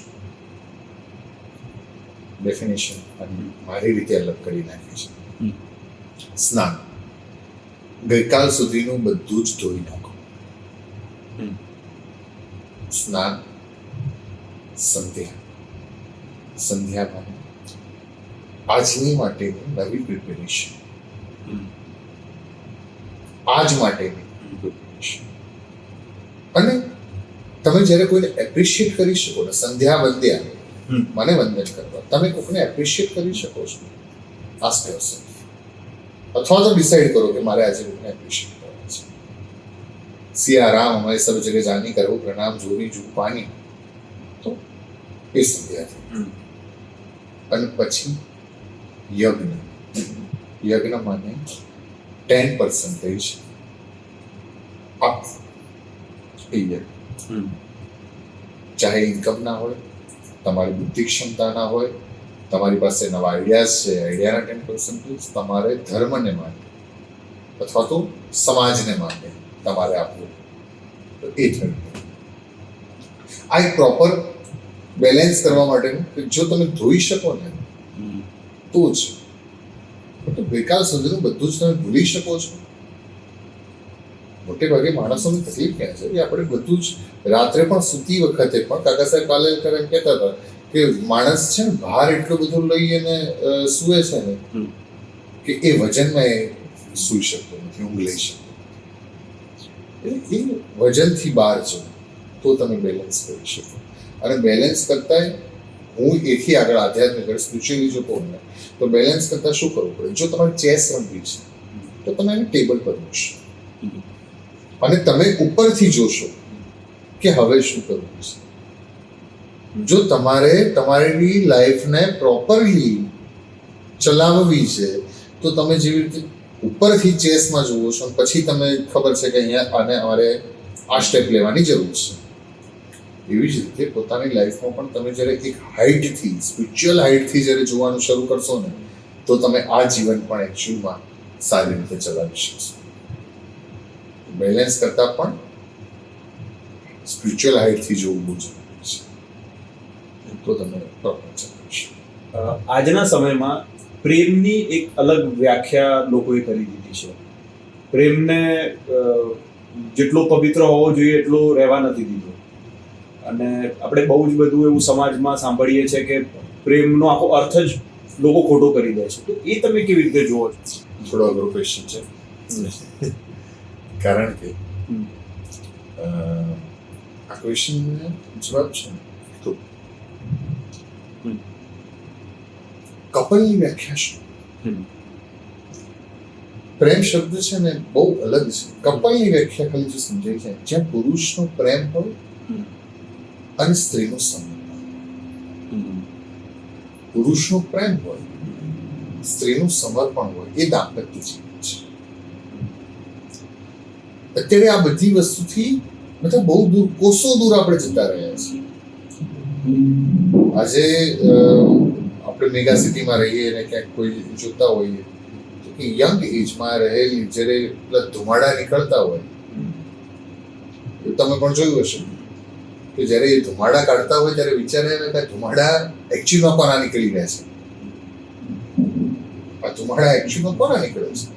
તો પ્રેમ જેટલો પવિત્ર શબ્દ એમને માટે હોય છે. પ્રેમ એ કેટેગરીનો શબ્દ છે કે જે ચારિત્રથી માંડી અને સમર્પણ સુધી યાત્રા. અત્યારે ક્યાંય પ્રેમ શબ્દ આ લોકોને માટે રાખી શકાય ક્યાંય દેખાતું, કારણ કે લવ શબ્દ નથી રહ્યો. હવે ક્યાંય લવ શબ્દ રહ્યો નથી, કોઈ કોઈને કહેતું પણ નથી. એટલે એ પ્રેમની વ્યાખ્યા બહુ ડિફરન્ટ છે. એ અત્યારની જનરેશન એને ક્યારેય નહીં કરી શકે. આપણે રાધા કૃષ્ણના સંબંધની વાત કરી તો એ સચોટ અર્થે શું કહેવા માંગે છે? જો એ ભગવાનની આહલાદની શક્તિ છે. રાધા અને કૃષ્ણ ક્યારેય અલગ હતા જ નહીં અને ક્યારેય અલગ હોય પણ ન શકે. પણ છતાં એમ કહીએ કે એટલે જ તો એણે જીવનભર શંખ ફૂંક્યો કે જો વાંસળી વગાડે તો આવે યાદ રાખે. અને પછી કહે છે કે રાધાજીને એટલું કહેજો અધવજી અમી ભરી આંખ મારી રહી ગઈ. એ પ્રેમની પરાકાષ્ઠા છે. કૃષ્ણ પ્રેમની ધારા એટલે રાધા. કૃષ્ણ તરફ જે લઈ જાય એ રાધા છે. તો ભગવાનની આહલાદની શક્તિ છે. તો ભગવાન અને રાધા કૃષ્ણ ક્યારેય અલગ છે જ નહીં. એ એને કલ્પી પણ ન શકે. એમાં જે અત્યારના સમય પ્રમાણે અથવા તો ક્યાંક આપણે વાંચતા હોઈએ, કોઈ વિડીયોઝ વગેરે જોતા હોઈએ અને પ્રેમ શબ્દ ત્યાં બહુ નાનો પડે. તો પ્રણય પણ થઈ જનારો સિદ્ધિની પરવા નથી કરતો, ફના થઈ જાય છે କିନ୍ତୁ કદમ પાછા નથી કરતો. એની પરાકાષ્ઠા, પ્રેમની પણ એક પરાકાષ્ઠા હોય છે, અને એ પરાકાષ્ઠાનો સંબંધ એટલે રાધા કૃષ્ણનો સંબંધ છે. જીવનનો સાચો અર્થ અને હેતુ શું હોવું જોઈએ? જીવનનો સાચો અર્થ, આપણો હેતુ શું છે? શંકરાચાર્યએ કહ્યું છે, કસ્ત્વમ કોહમ કુત આયાત કામે જનની કોમિતાત. પોતાની જાતને પૂછવું જોઈએ, who I am, why I am here, and what I have. આ 3 ક્વેશ્ચન, અને આ 3 ક્વેશ્ચનનો જવાબ મેળવવો એ જ જીવનનો હેતુ છે. નહીતર તો આપણે, તમે જુઓ કે કીડી મકોડા પણ છે, અને ઈશ્વરે આપણને મનુષ્ય અવતાર આપ્યો છે. જે પશુ કરે છે, તો એવું કહ્યું છે કે આહાર નિંદ્રા ભયમૈથુનંચ સામાન્ય એવમ પશુ નરાણામ. એટલે આહાર પશુને પણ છે, માણસને પણ છે, નિંદ્રા પશુને પણ છે, માણસને પણ છે, ભય પશુને પણ છે, માણસને પણ છે. તો એનામાં ને આપણામાં ફેર શું? જો સ્પિરિચ્યુઅલી વાત કરું તો તમારા આત્માને પરમાત્મા સાથે કનેક્ટ કરવો એ જ મનુષ્ય જીવનનો હેતુ છે. પછી કોઈ પણ હેતુ, તમારા આત્માને પરમાત્માની સાથે કનેક્શન. જેમ કે એક પથ્થરને તમે પૃથ્વી પરથી લો અને હવામાં ઉછાળો, એ પથ્થર શાંત ક્યારે થાય? જ્યારે વળી પાછો એ પૃથ્વી પર આવે ત્યારે. તો પૃથ્વી અંશી છે, પથ્થર એનો અંશ છે. અંશને શાંતિ ત્યારે જ લાગે જ્યારે એ એના અંશીને મળે. બસ એવી જ રીતે આત્માને પણ શાંતિ ત્યારે જ લાગે જ્યારે તે એના અંશી પરમાત્મા જે જેનો છે એને મળે. એ મનુષ્ય છે. અત્યારે આપણે સોશિયલ મીડિયાનો બહુ મોટો જમાનો છે. સોશિયલ મીડિયામાં એવું પણ ઘણી બધી એવી એડવર્ટાઇઝમેન્ટ છે, નોન વેજીટેરિયન, ને એક આખું તમને અધર્મ પ્રત્યે લોકો તમને બતાવે કે આ વસ્તુ આ છે. તો એ બધી વસ્તુ તમે કેવી રીતે જુઓ છો કે જે આપણા દ્વારકાધીશ હતા, જે ભગવાન શ્રી કૃષ્ણ હતા, એ તો જાનવરોના હતા, પક્ષીઓના હતા, બધાના હતા. તો અત્યારે જે અધર્મ ચાલી રહ્યો છે, જે એમના પ્રત્યે લોકો દેખાડી રહ્યા છે, ક્રૂરતા દેખાડી રહ્યા છે, તો એ વસ્તુ તમે શું જુઓ છો? હું છે ને કોલેજમાં પ્રવચન કરતો હતો, અને મને એક વ્યક્તિ, છોકરાએ પૂછ્યું, સ્ટુડન્ટ, મને મારું કેરેક્ટર કેવું છે એ કેવી રીતે ખબર પડે? મેં સિમ્પલ જવાબ આપ્યો, તમારા સોશિયલ મીડિયાના સર્ચ બટન પર ક્લિક કરતા જે પોસ્ટ આવે અને જે વિડીયોઝ દેખાય, ધેટ્સ યોર કેરેક્ટર. એ તમારું કેરેક્ટર છે. તમે શું કન્ઝ્યુમ કરો છો, એ જ વાતાવરણ તમને તમારી આજુબાજુ. આજે મોટે ભાગે બધા શું કે અમને આવા વિચાર આવે છે, અમને ડર લાગે છે, અમે ડિપ્રેશનમાં છીએ, અથવા તો અમને એકલતા લાગે છે. હવે તમે બેઝિકલી વિચાર કરો કે કન્ઝ્યુમ શું કરે છે? એ જ તો કરે છે. અને એટલે પોતાની આસપાસનું વાતાવરણ જ એ એવી રીતે બનાવે છે. તમારે સમજવું હોય ને કે ભાઈ એ અલ્ગોરિધમ તમને બધાને ખબર છે કે તમે જે સર્ચ કરશો, જે બોલશો, એ જ તમારી આજુબાજુ આવતું જશે, એ જ આવતું જશે. તમે હું અત્યારે કદાચ વાત કરીશું ને, એ મોબાઈલને સંભળાય છે, એને ખબર છે, તો હમણાં એ જ આવશે. તો તમે કન્ઝ્યુમ શું કરો છો? એક અંગ્રેજી વાક્ય હતું, if you don't paid the product that means you are the product. તમને એમ લાગે છે કે હું મફતમાં આટલું બધું લઈ રહ્યો છું, હકીકતમાં એ તમે લઈ નથી રહ્યા, તમને અપાઈ રહ્યું છે. તમે લઈ નથી રહ્યા. તમારી આજુબાજુના એટમોસ્ફિયર જ તમે એવું બનાવો છો કે જે તમને પોતાને ખાડામાં લઈ જાય છે. રહી વાત તમે જે કીધું કે જે ક્રૂરતા તરફ લોકો જાય છે, મોટે ભાગે વિડીયોઝ તમે જુઓ તો અત્યારે, અને તમે જો પોઝિટિવ ઓછું મળશે. ઘણી વખત કહું છું, લગ્નમાં રિસેપ્શનમાં આપણે ગયા હોઈએ ને, તો સ્પ્રાઉટ્સ તરફ ભીડ ન હોય, ચાર્ટ ઉપર ભીડ હોય. મોટે ભાગે તકલીફ આ છે કે ભાઈ ન્યુટ્રિશનલ વેલ્યુઝ જ્યાં છે ત્યાં કોઈને જવું નથી, અને જ્યાં ચટપટું છે એ તરફ બધાને જવું છે.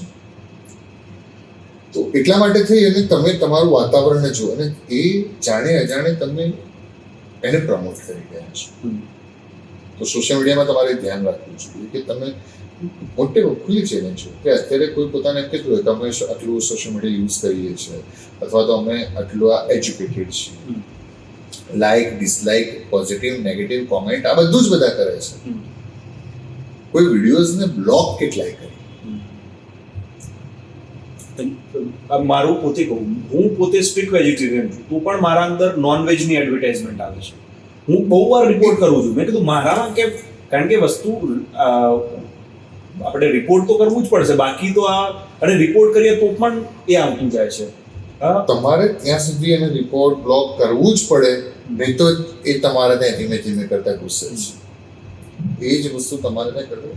જો આજે પહેલા આપણને એવું હતું કે તમે કદાચ શું કે આપણે બધા કહેતા ઇનડાયરેક્ટલી સાંભળે તો હચમચી જતા હતા. એના એ આ શું બોલે છો, આવું ન બોલાય પણ નહીં આપણે. આજે નોર્મલ થતું જાય છે, પણ એમ કરતા કરતા તમારી અંદર ઘુસાડવા છે. એ વસ્તુથી એક વખત મને કોઈ પૂછ્યું હતું કે તમે આ પોલિટિકલ પાર્ટીમાં કે આ પોલિટિકલ પાર્ટી, કે મેં એ વખતે કીધું હું પાર્ટીનો વ્યક્તિ નથી, હું માગણીનો વ્યક્તિ છું. મારી પાર્ટી આ એવું કહેવાની જગ્યાએ જ્યારે યુવાન એમ કહેતો થઈ જાય મારી માગણી આ, ત્યારે ખરા અર્થમાં લોકશાહી આવશે. મને આ જોઈએ છે એ લેવલે જ્યારે પહોંચો ને, ઝંડા લઈને નીકળવાની જગ્યાએ કે મારી માગણી આ, પાર્ટી આ એમ નહીં, તો ખરા અર્થમાં લોકશાહી આવશે. બસ એવી જ રીતે તમારે પોતાએ ફિલ્ટર કરવું પડશે. તમે ઘરમાં આરો લગાવી દીધું તો સેમ વસ્તુ તમારે પણ પોતાને ફિલ્ટર યુઝ કરવા પડશે કે આ મારે નથી જોયું, આ મારું નથી. અને એ જ્યારે તમે સ્ટ્રિક્ટ થઈ જશો ને એના માટે ઓટોમેટિક ચેન્જીસ આવશે. ગુજરાતની વાત કરીએ એટલે ગુજરાતની એક ઓળખ રહી છે કે વેજીટેરિયનિઝમ. ગુજરાતમાં કોઈ પણ કમ્યુનિટી હોય, બધા લોકો આમ સ્ટ્રિક્ટ વેજીટેરિયન એટલે ગુજરાતી છે. તો મને લાગે છે કે આજે એ વસ્તુ ધીમે ધીમે ઓછી થઈ રહી છે. તમે જેમ વાત કરી, પહેલા ઈંડાની લારી ઉપર કોઈને ઊભું રહેવું હોય તો પણ એ અચકાતો હતો કે કોઈ મને જોઈ જશે, બીક લાગશે. આજે એને એટલું નોર્મલ કરી દીધું છે કે જે આપણે કહીએ છીએ હિન્દુઓના ઘરે લોકો બહુ જ બધું એકદમ નોર્મલાઇઝ કરી દીધું છે. તો લોકો ભૂલી ગયા છે કે આ એક આખું પ્લાન હોઈ શકે છે. એ પ્લાન છે સોશિયલ મીડિયાથી તમારા સુધી ને તમને ભ્રષ્ટ કરવા માટે. પહેલા પણ આવી કોલોની ચાલતી હતી, અત્યારે પણ આવી કોલોની ચાલે છે. અંગ્રેજોનું બધું પુસ્તકો આપણે વાંચતા હતા કે કોઈ પણ વ્યક્તિઓ પાસેથી એમનો ધર્મ લઈ લો ત્યારે તમે એને ગુલામ બનાવી શકશો. આજે તમે માનસિક રીતે ગુલામ છો. આજે એવરીવન આર્થિક રીતે ગુલામ છે.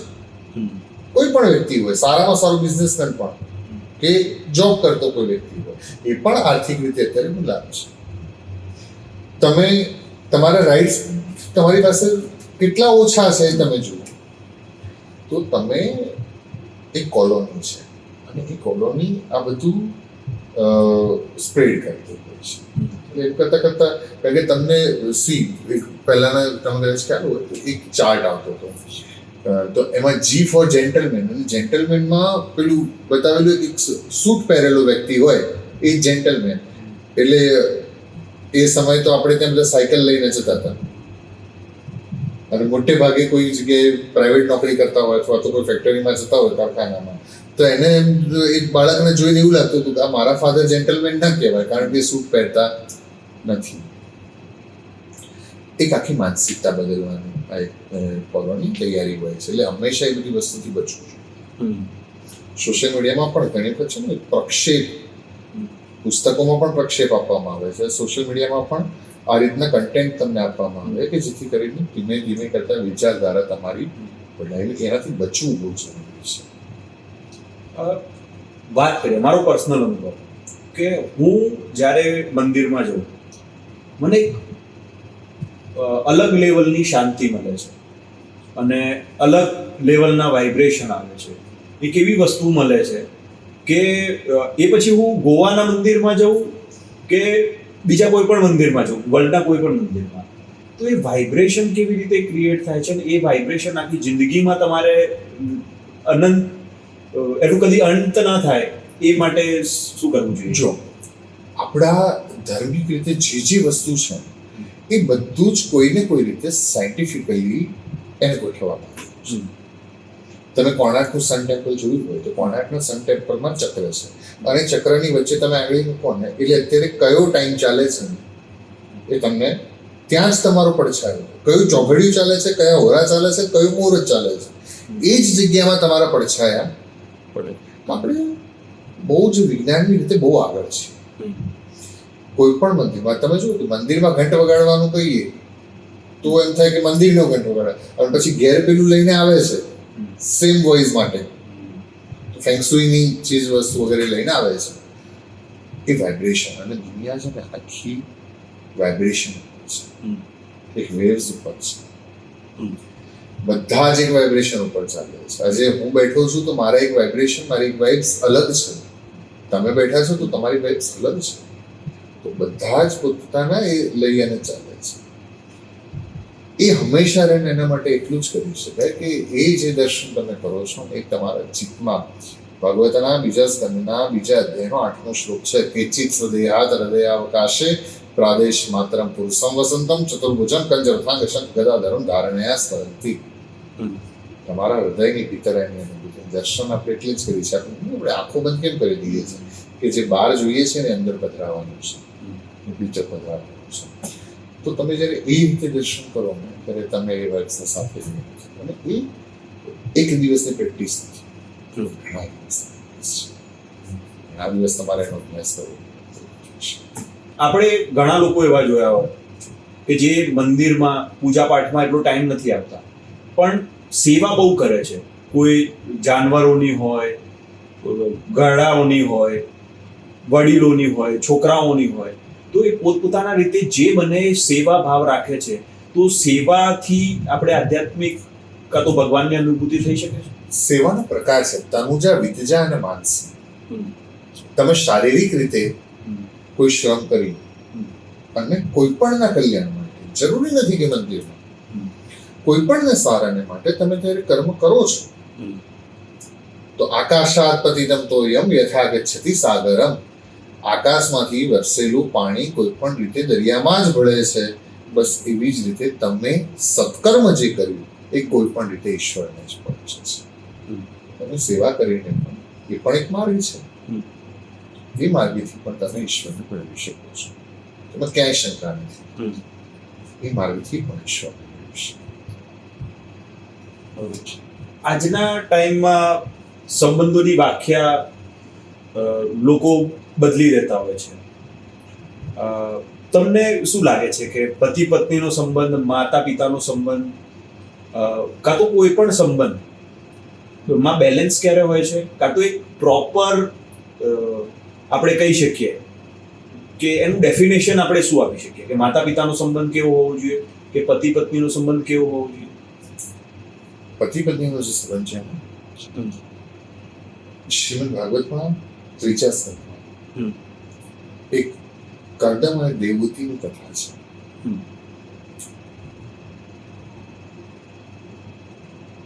એક દાંપત્ય જીવન કેવું હોય અને દાંપત્ય જીવન કેવું હોવું જોઈએ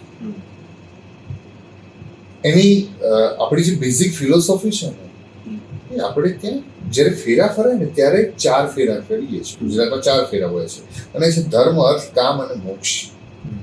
સત્યનારાયણની પૂજા કરવા બેઠા હોય ને ત્યારે એમ કે ચતુર્વિધ પુરુષાર્થ સિદ્ધિ અર્થે શેને માટે કરીએ છીએ? ધર્મ, અર્થ, કામ અને મોક્ષ.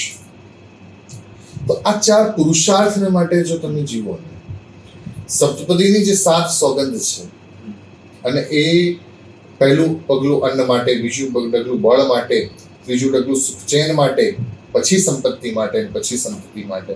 તો એ જે એ ડેફિનેશનથી જ્યારે જીવીએ ને ત્યારે પતિ પત્ની શ્રેષ્ઠ પુરવાર થાય છે. સીતાને રામને નોતરું દેવા બનો કોઈ એક કૌશલ્યા, સીતાને સાધના કરશો જાનકી રામની છાયા. તો પતિ પત્નીનો સંબંધ એ હોવું જોઈએ. તદ્દન દેવતીનો જે સંબંધ છે, માતા પિતાનો સંબંધ, પુત્ર પ્રત્યે અને પુત્રએ માતા પિતા, આ જે છે ને એ અત્યારના સમયમાં જો કહું તો બહુ અઘરું છે. અત્યારના માણસોની આંખમાં તેજ તો છે, ભેજ નથી. તેજ છે, ભેજ નથી. નંબર ઉતારી શકાય છે ઓપરેશન, પણ કંઈક ઉમેરી શકાતું નથી, દ્રષ્ટિકોણ ઉમેરી શકાતું નથી. તો માતા પિતાની વ્યાખ્યામાં ઘણું બધું છે, પણ પતિ પત્નીનો સંબંધ તદ્દન એવી રીતે છે. આજના સમયમાં આપણે જોયું કે પતિ પત્નીના સંબંધમાં પણ વૈભિચાર, માયા અને રોજ ઝઘડા થતા હોય, કલેશ થતા હોય, વિશ્વાસ ના હોય. તો આપણા ગ્રંથો કે આપણો ધર્મ એ વિશે શું કહે છે?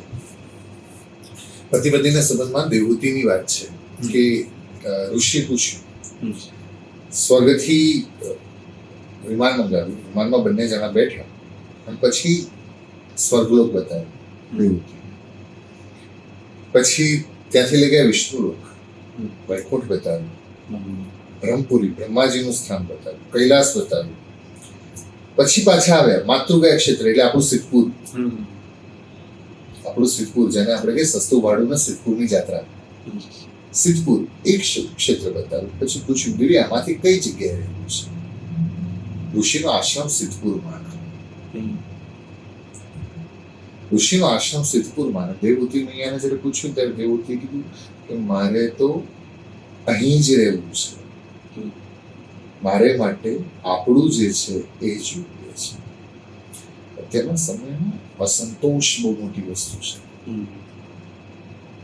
વ્યક્તિ અત્યારે જે હસબન્ડ વાઈફના જે તકલીફ હોય છે, બંને વચ્ચે જે ડિવોર્સના જે વધારે કેસ છે, ઝઘડા, બહુ સાચું કહું છું કે સોશિયલ મીડિયા ઉપર પેલું ફોટોઝ કે પોસ્ટ મૂકી અને કોમેન્ટ્સ ને લાઇક્સ એ બધું ઘરમાં જોવાતું હોય છે, પણ પેલો ભાઈ કોર્પોરેટ ઓફિસની બ્રેકમાં બેઠા બેઠા એની આંખમાં પાણી આવતું હોય છે. આજના છોકરાઓને માટે બહુ જ સમજવાની જરૂર છે, એક એક ઘરમાં સમજવાની જરૂર છે. કોઈની પાસે જોબ સિક્યુરિટી નથી. આફ્ટર 2005 ગવર્મેન્ટ જોબમાં પણ પેન્શન નથી. પ્રમોશન સિસ્ટમ જે પહેલા હતી એની જગ્યાએ કોન્ટ્રાક્ટ સિસ્ટમ છે. તો આપણે અનસિક્યોર કેટલા છીએ? તમારા દાદા કે મારા દાદા, મારા ફાધર કે તમારા ફાધર એમનો જે ટાઈમ પસાર કરી ગયા એના કરતા અનસિક્યોર અત્યારની પેઢી કેટલી છે? જોબ સિક્યુરિટીઝ નથી, પેન્શન નથી. એ લોકોને જે રીતે ચાલતું હતું એ રીતે આપણે ચાલવાનું નથી.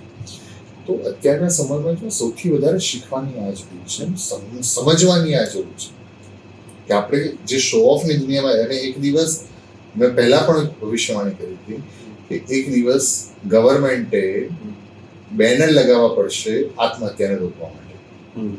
જે રીતે આપણે શો ઓફ કરીએ છીએ અને જે રીતે શો ઓફની સ્થિતિમાં ચાલીએ છીએ, મેક્સિમમ લોકો લોનની નીચે છે. બધા એમ કે ભાઈ આ મકાનને ઓનર છે, ઓનર નથી, લોનર છે, લોનમાં છે. આ બધી વસ્તુથી આપણે બહાર નીકળવું પડશે અને એના માટે પ્રોપર વે શોધવો પડશે. તો હસબન્ડ વાઈફના રિલેશનમાં પણ હું જ્યારે જોઉં કે અત્યારે બધા એમ કહે છે કે અમે જોબ કરીશું, બટ વાય? શેને માટે? હું ઓપન ચેલેન્જ આપું છું, કોઈ પણ કોર્પોરેટ ઓફિસમાં કે કોઈ પણ પ્રાઇવેટ બેંકમાં અથવા તો જ્યાં ટાર્ગેટ બેઝ કામ છે ત્યાં, આ બધી જ જગ્યાએ તમે જુઓ 35 થી વધારે એજ હોય એવી બહેનો કેટલી જોબ કરે છે? બહુ છે. ગૂગલ પર ફાઇન્ડ કરશો તો 1% કરતા નીચે આંકડો આવશે. તમે પોતે ગમે ત્યાં જઈને જુઓ, તમારી આજુબાજુમાં બેંક હોય ત્યાં જઈને જુઓ, તમારી આજુબાજુમાં કોર્પોરેટ ઓફિસ હોય ત્યાં જઈને જુઓ કે આફ્ટર 35 અથવા તો 30, 35 ની 30 એ પછીની એજમાં જોબ કરતા હોય એવી બહેનો કેટલી, અને તોય અત્યારે બાયોડેટામાં લખે છે કે જોબ કરું છું અને હું જોબ કરીશ.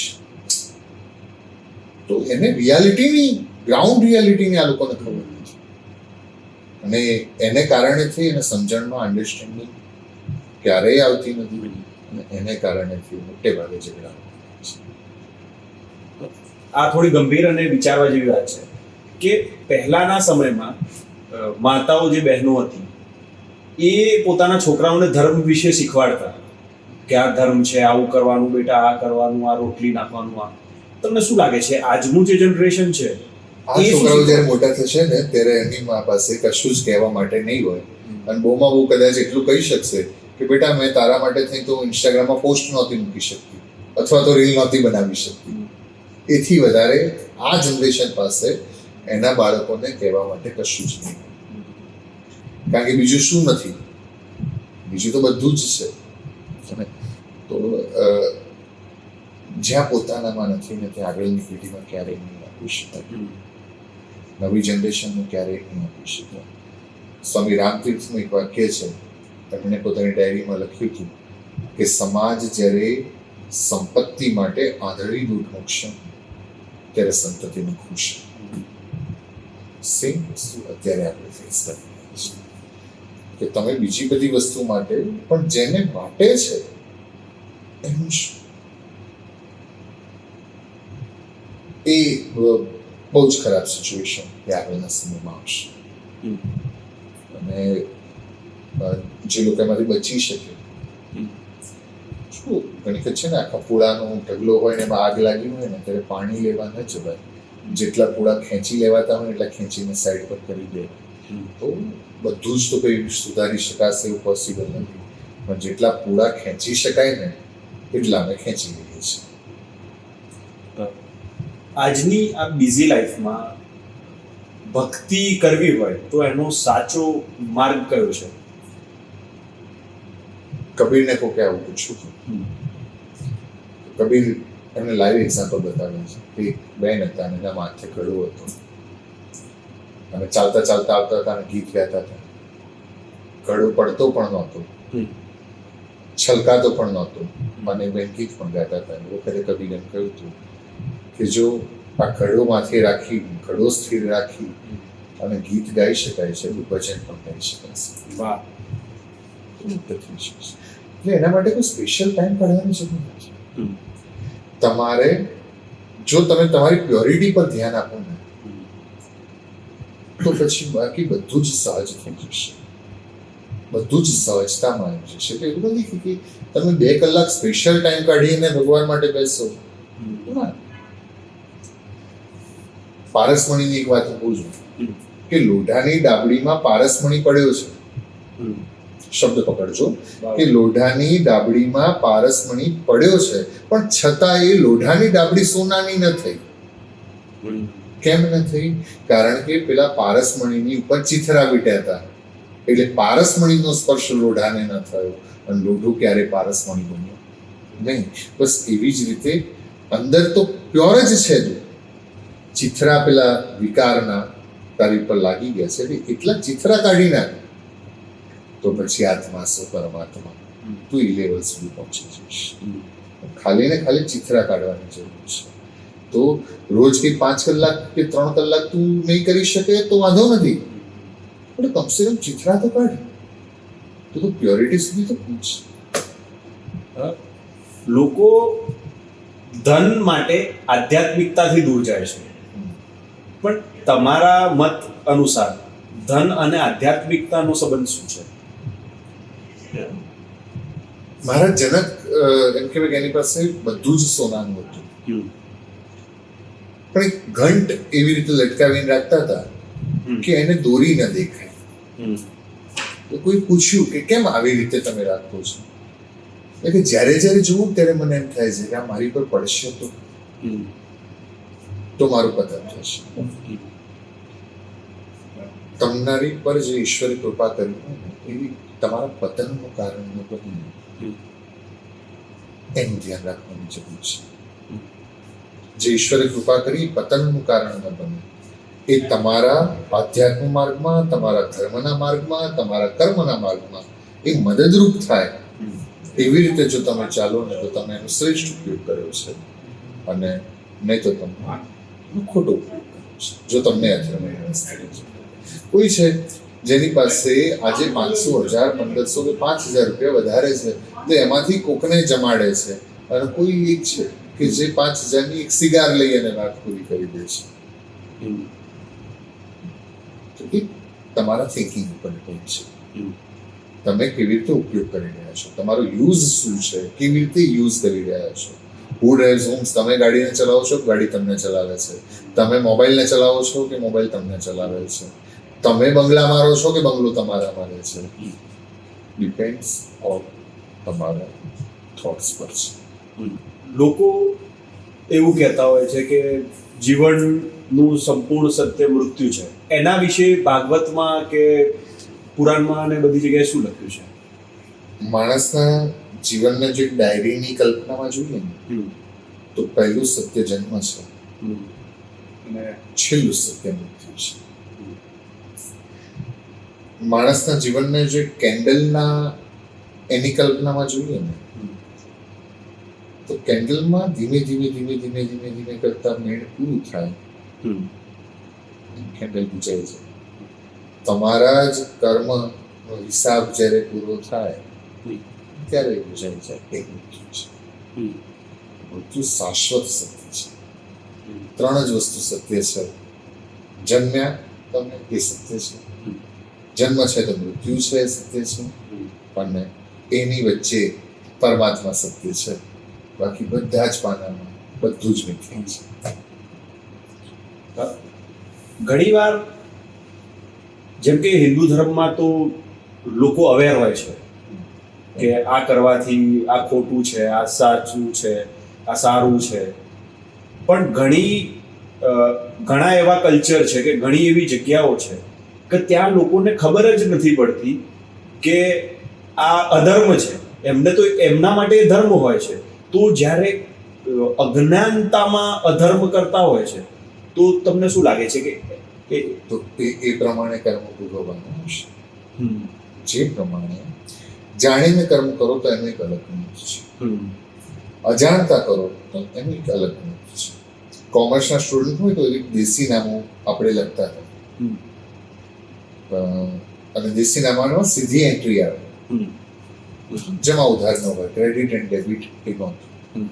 દેશી નામામાં સીધી આ પ્લસ છે, આ માઇનસ છે, આ પ્લસ છે, આ માઇનસ છે, આ પ્લસ છે, આ માઇનસ છે. જે જેવી રીતે છે એની ચૂકવણી એવી જ રીતે થતી. તો કર્મનો હિસાબ પણ આ દેશીનામાં જેવો છે.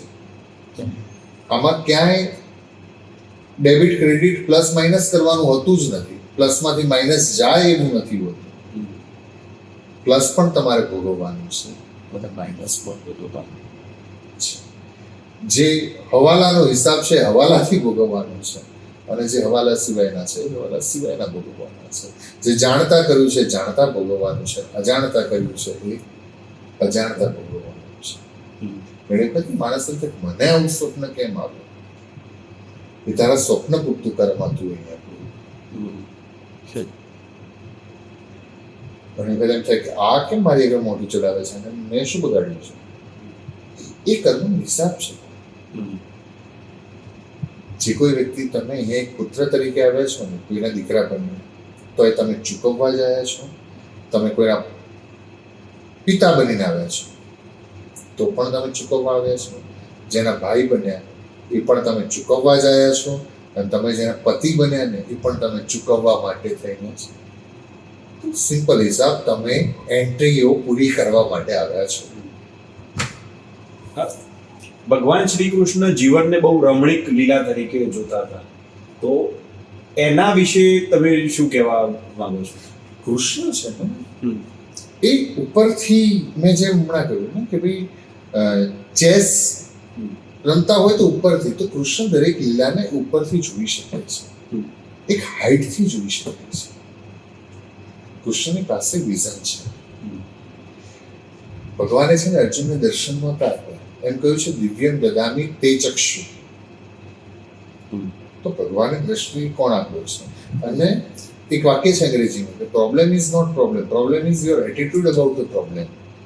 તો કૃષ્ણનો એટીટ્યુડ છે કે એને કેવી રીતે હેન્ડલ કરે છે, કેવી રીતે એને સંભાળે છે.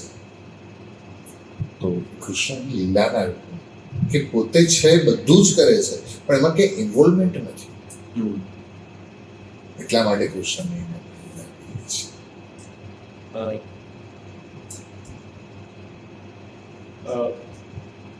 કુરુક્ષેત્રમાં જ્યારે કૃષ્ણ ભગવાને મૌન ધારણ કર્યું તો એનું ઇમ્પોર્ટન્સ શું હતું?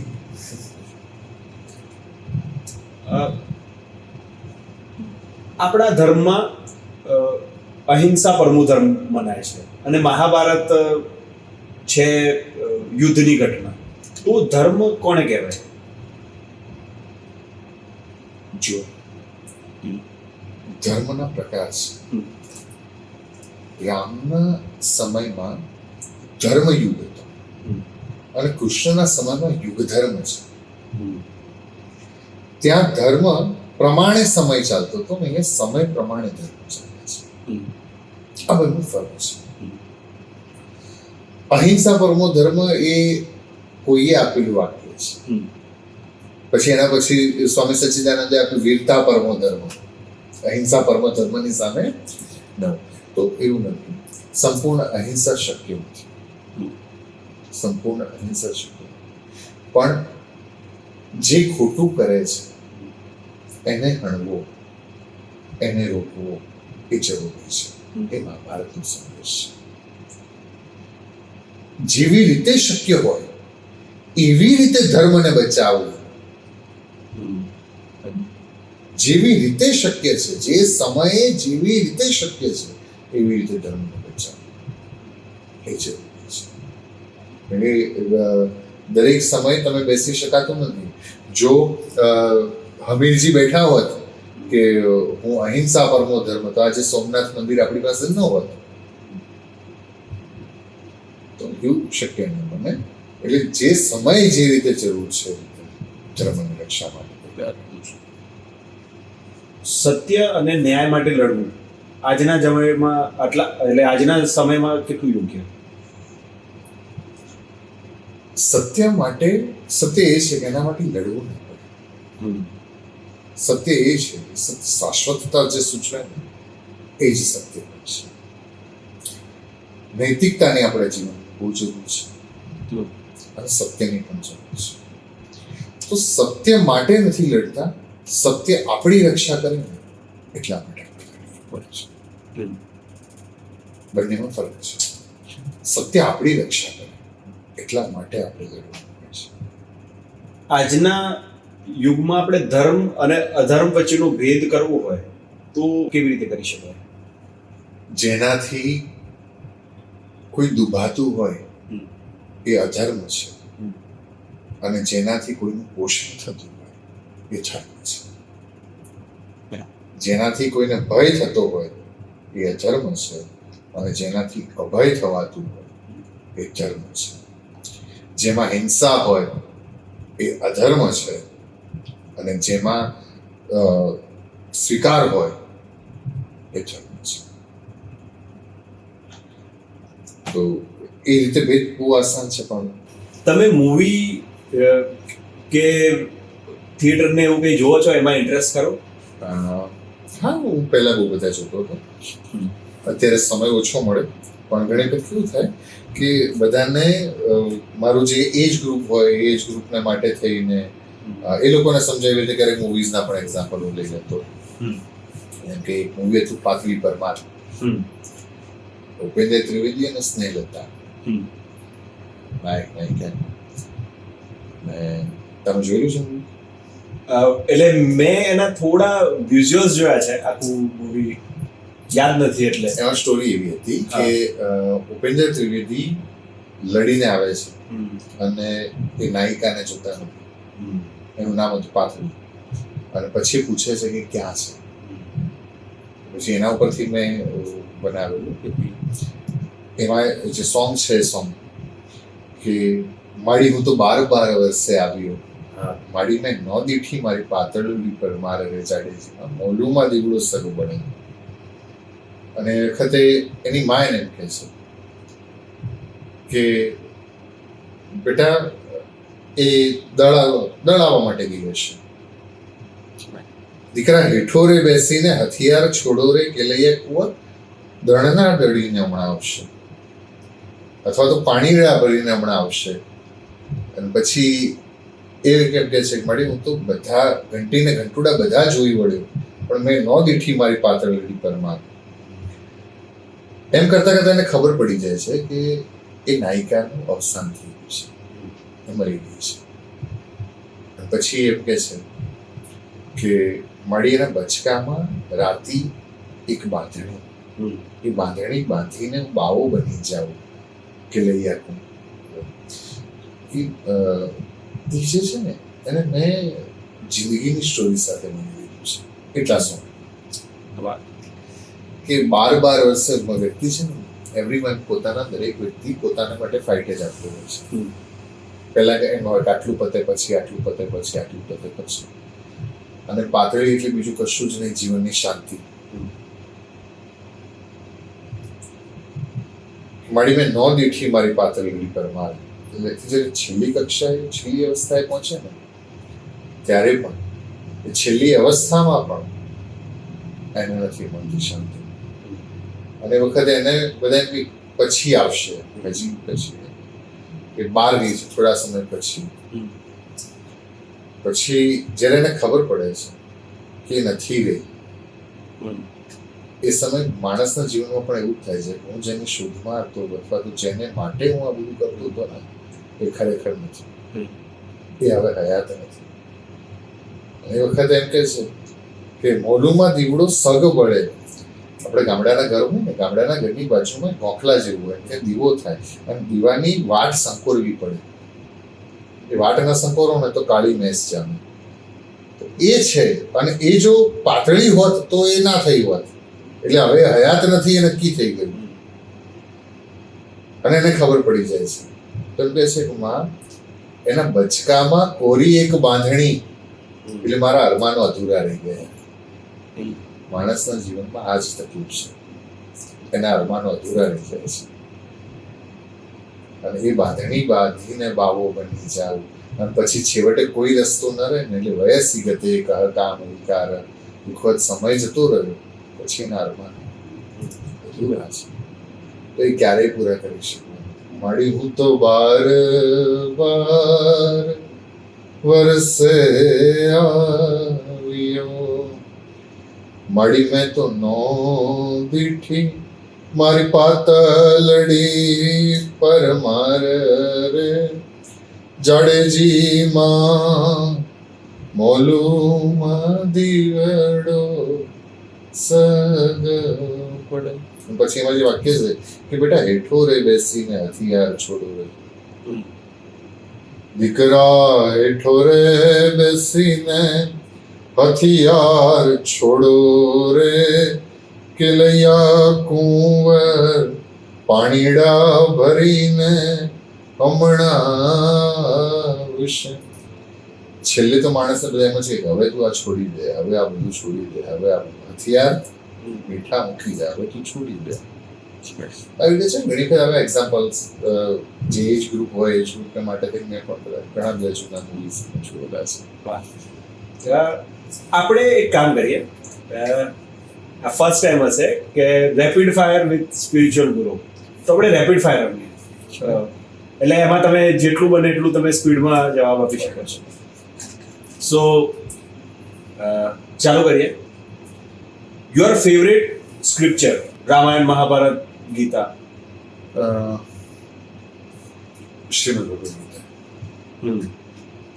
Favourite story from the mythology? Kathopanishad. Morning prayer or evening prayer? Morning prayer. Your go to mantra for peace? ઇગ્નોરાય નમઃ. વાહ, આ એકદમ મોડર્ન મંત્ર છે. મોડર્ન મંત્ર છે. ઇફ નોટ કથાકાર, વોટ વુડ બી? એ મારા અસ્તિત્વને કલ્પના ના કરી શકું. હા, પણ પહેલા હું એનસીસીમાં જતો હતો, મારે સોલ્જર હતો. One word to describe spirituality? Purity. Your favourite temple to visit. Favourite temple to visit Jagannath Mandir. Your favourite festival to celebrate. Every days. Festival most memorable katha. Naimisharanya. અગર તમે પાસ્ટમાં જઈને કોઈ સ્પિરિચ્યુઅલ ફિગરને મળી શકો એવું તમને અવસર મળે તો કોને મળશે? તો હું ડોંગરીજી મહારાજને મળું. વાહ.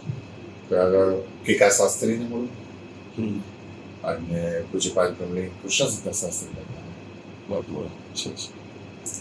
One quality you want everyone to learn from lord Krishna. Smile. One line of advice to the youth of India right now. એક લાઈનમાં નહીં કહું અને એક સ્ટોરીથી કહીશ. એક ફાધર અને એક એના સન બંને જણા વિદેશમાં કોઈ ફોરેનમાં કોઈ જગ્યાએ જતા હતા. તો વ્યક્તિ કંઈક પીતો હતો. દીકરાએ ફાધરને પૂછ્યું, પાપા વોટ ઇઝ ધીસ? બાપે કીધું દેટ્સ કોલ્ડ વાઇન. એને વાઇન કહેવાય. પછી કેવી રીતે બને? તો દ્રાક્ષમાંથી બને. થોડાક આગળ વધ્યા કોઈ કંઈક ચિતરાવેલું હતું. તો પાપા what is this? That's called tattoo. પાછા આવે અને પછી એના ફાધરે એ છોકરાને સમજાવ્યું, બેટા એટલું યાદ રાખશે કે બહાર બધી જ જગ્યાએ વાઇનના કલ્ચર છે, આપણા ડિવાઇનના કલ્ચર છે. ત્યાં દ્રાક્ષના કલ્ચર છે, આપણા રુદ્રાક્ષના કલ્ચર છે, અને બાકી બધી જ જગ્યાએ ટેટુના કલ્ચર છે, આપણા તિલકના કલ્ચર છે. વાહ વાહ. આ થોડી એક રમૂજી એક ક્વેશ્ચન છે કે તમે જ્યારે કથા કરતા હોય ત્યારે તમારા સામે તમે જુઓ કે કોઈ માણસ ઊંઘી રહ્યો છે કે સૂતો હોય તો તમને કેવું થાય? મોટે ભાગે હવે એવું નથી બનતું, પણ જો બને ને તો હું એ વાતથી ખુશ થઉં છું કે લોકોને દવા લઈને પણ ઊંઘ નથી આવતી, મેડિસિન લઈને પણ એ લોકોને ઊંઘ નથી આવતી. તો કથામાં મનને શાંતિ લાગે છે. શું એક એવો ક્વેશ્ચન છે કે કયા ભગવાનનું સેન્સ ઓફ હ્યુમર સૌથી બેસ્ટ હતું? કૃષ્ણ. વાહ. કૃષ્ણ વંદે જગતગુરુ. એને નરોવા કુંચરોવા આવડે છે, એને બધું જ આવડે છે. One line of advice especially to girls. ગર્લ્સને એડવાઇસ આપી બહુ કરી છે, પણ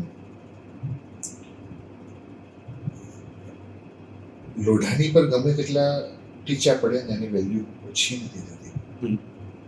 પણ કોઈ સારું નંગ હોય કે કોઈ સારું ડાયમંડ હોય અને એક જગ્યાએથી પણ જો બ્રેક આવે ને તો એની વેલ્યુ 0 થઈ જતી હોય છે. તમે તમારા મધર ફાધરના ડાયમંડ છો. તમે ખૂબ એમને માટે તમારા માટે એમની લાગણી છે, તો એ વસ્તુને સમજી અને જીવન જીવવાનો પ્રયત્ન કરવો જોઈએ.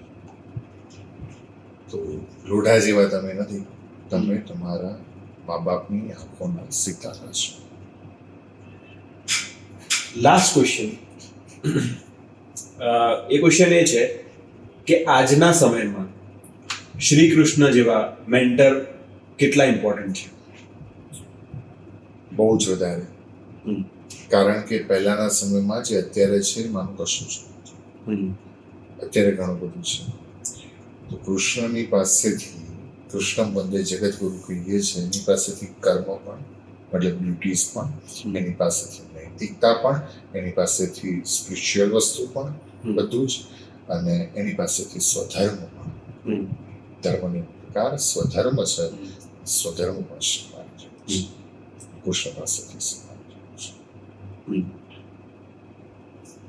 ખુશ રહેવું હોય તો શું કરવાનું?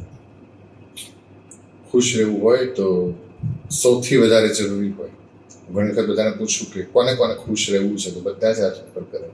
જે તમે બહાર શોધી રહ્યા છો અને અંદર શોધવાનો પ્રયત્ન કરો, એ દિવસથી તમે ખુશ રહેવાની શરૂઆત થઈ છે. વાહ. જે તમે એકચ્યુઅલીમાં બહાર શોધી રહ્યા છો, મૃગ નાભીને કસ્તુરી સૂંઘે કો ગ્યાસ ગંદી. હરણની નાભીમાં કસ્તુરી હોય અને હરણ મોઢું નાખતું હોય કાંટાવાળી વાડમાં, કે સુગંધ ક્યાંથી આવે છે, એનું મૃત્યુ ન થઈ જાય ને ત્યાં સુધી એને ખબર નથી પડતી કે જે હું બહાર શોધતો હતો ને એ એકચ્યુઅલી એ સ્મેલ, એ સુગંધ મને મારી જ નાભીમાંથી આવતી. માણસની પણ આ હાલત છે કે બધાને એમ લાગે છે ખુશી આમાં છે, આમાં છે, આમાં છે. એકચ્યુઅલમાં ક્યાંય નથી, એ તારી અંદર છે. વાહ, આજનું આ સેશન બહુ જ ઇન્ટરેક્ટિવ રહ્યું, બહુ જ બધી વસ્તુ જાણવા મળી, નવી નવી વસ્તુ શીખવા મળી.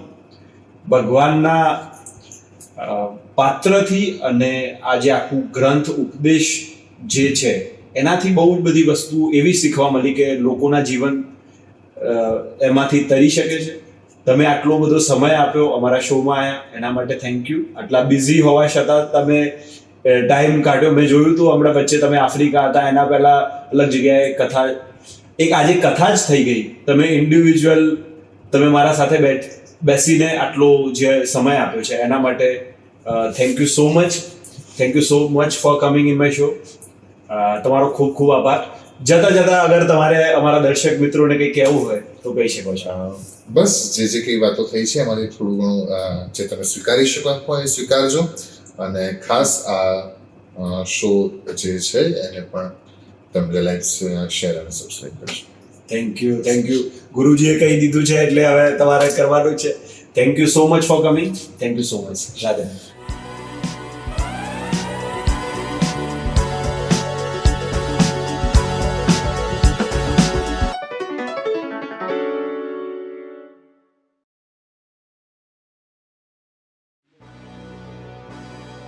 Mornings like no other begin when you wake up in a bedroom.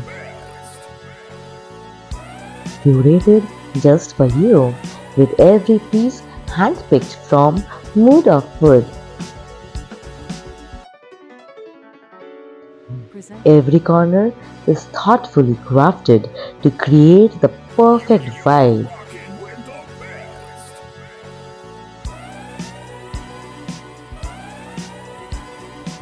Featuring our beautiful home decor range, the way to the heart goes to the tummy. So naturally, the kitchen is where the magic happens. Mood of Wood elevates every kitchen with style and functionality.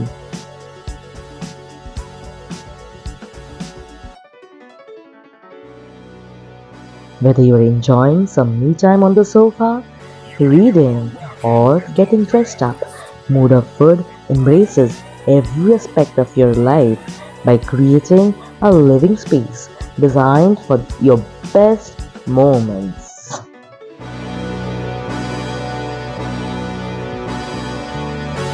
You're rocking with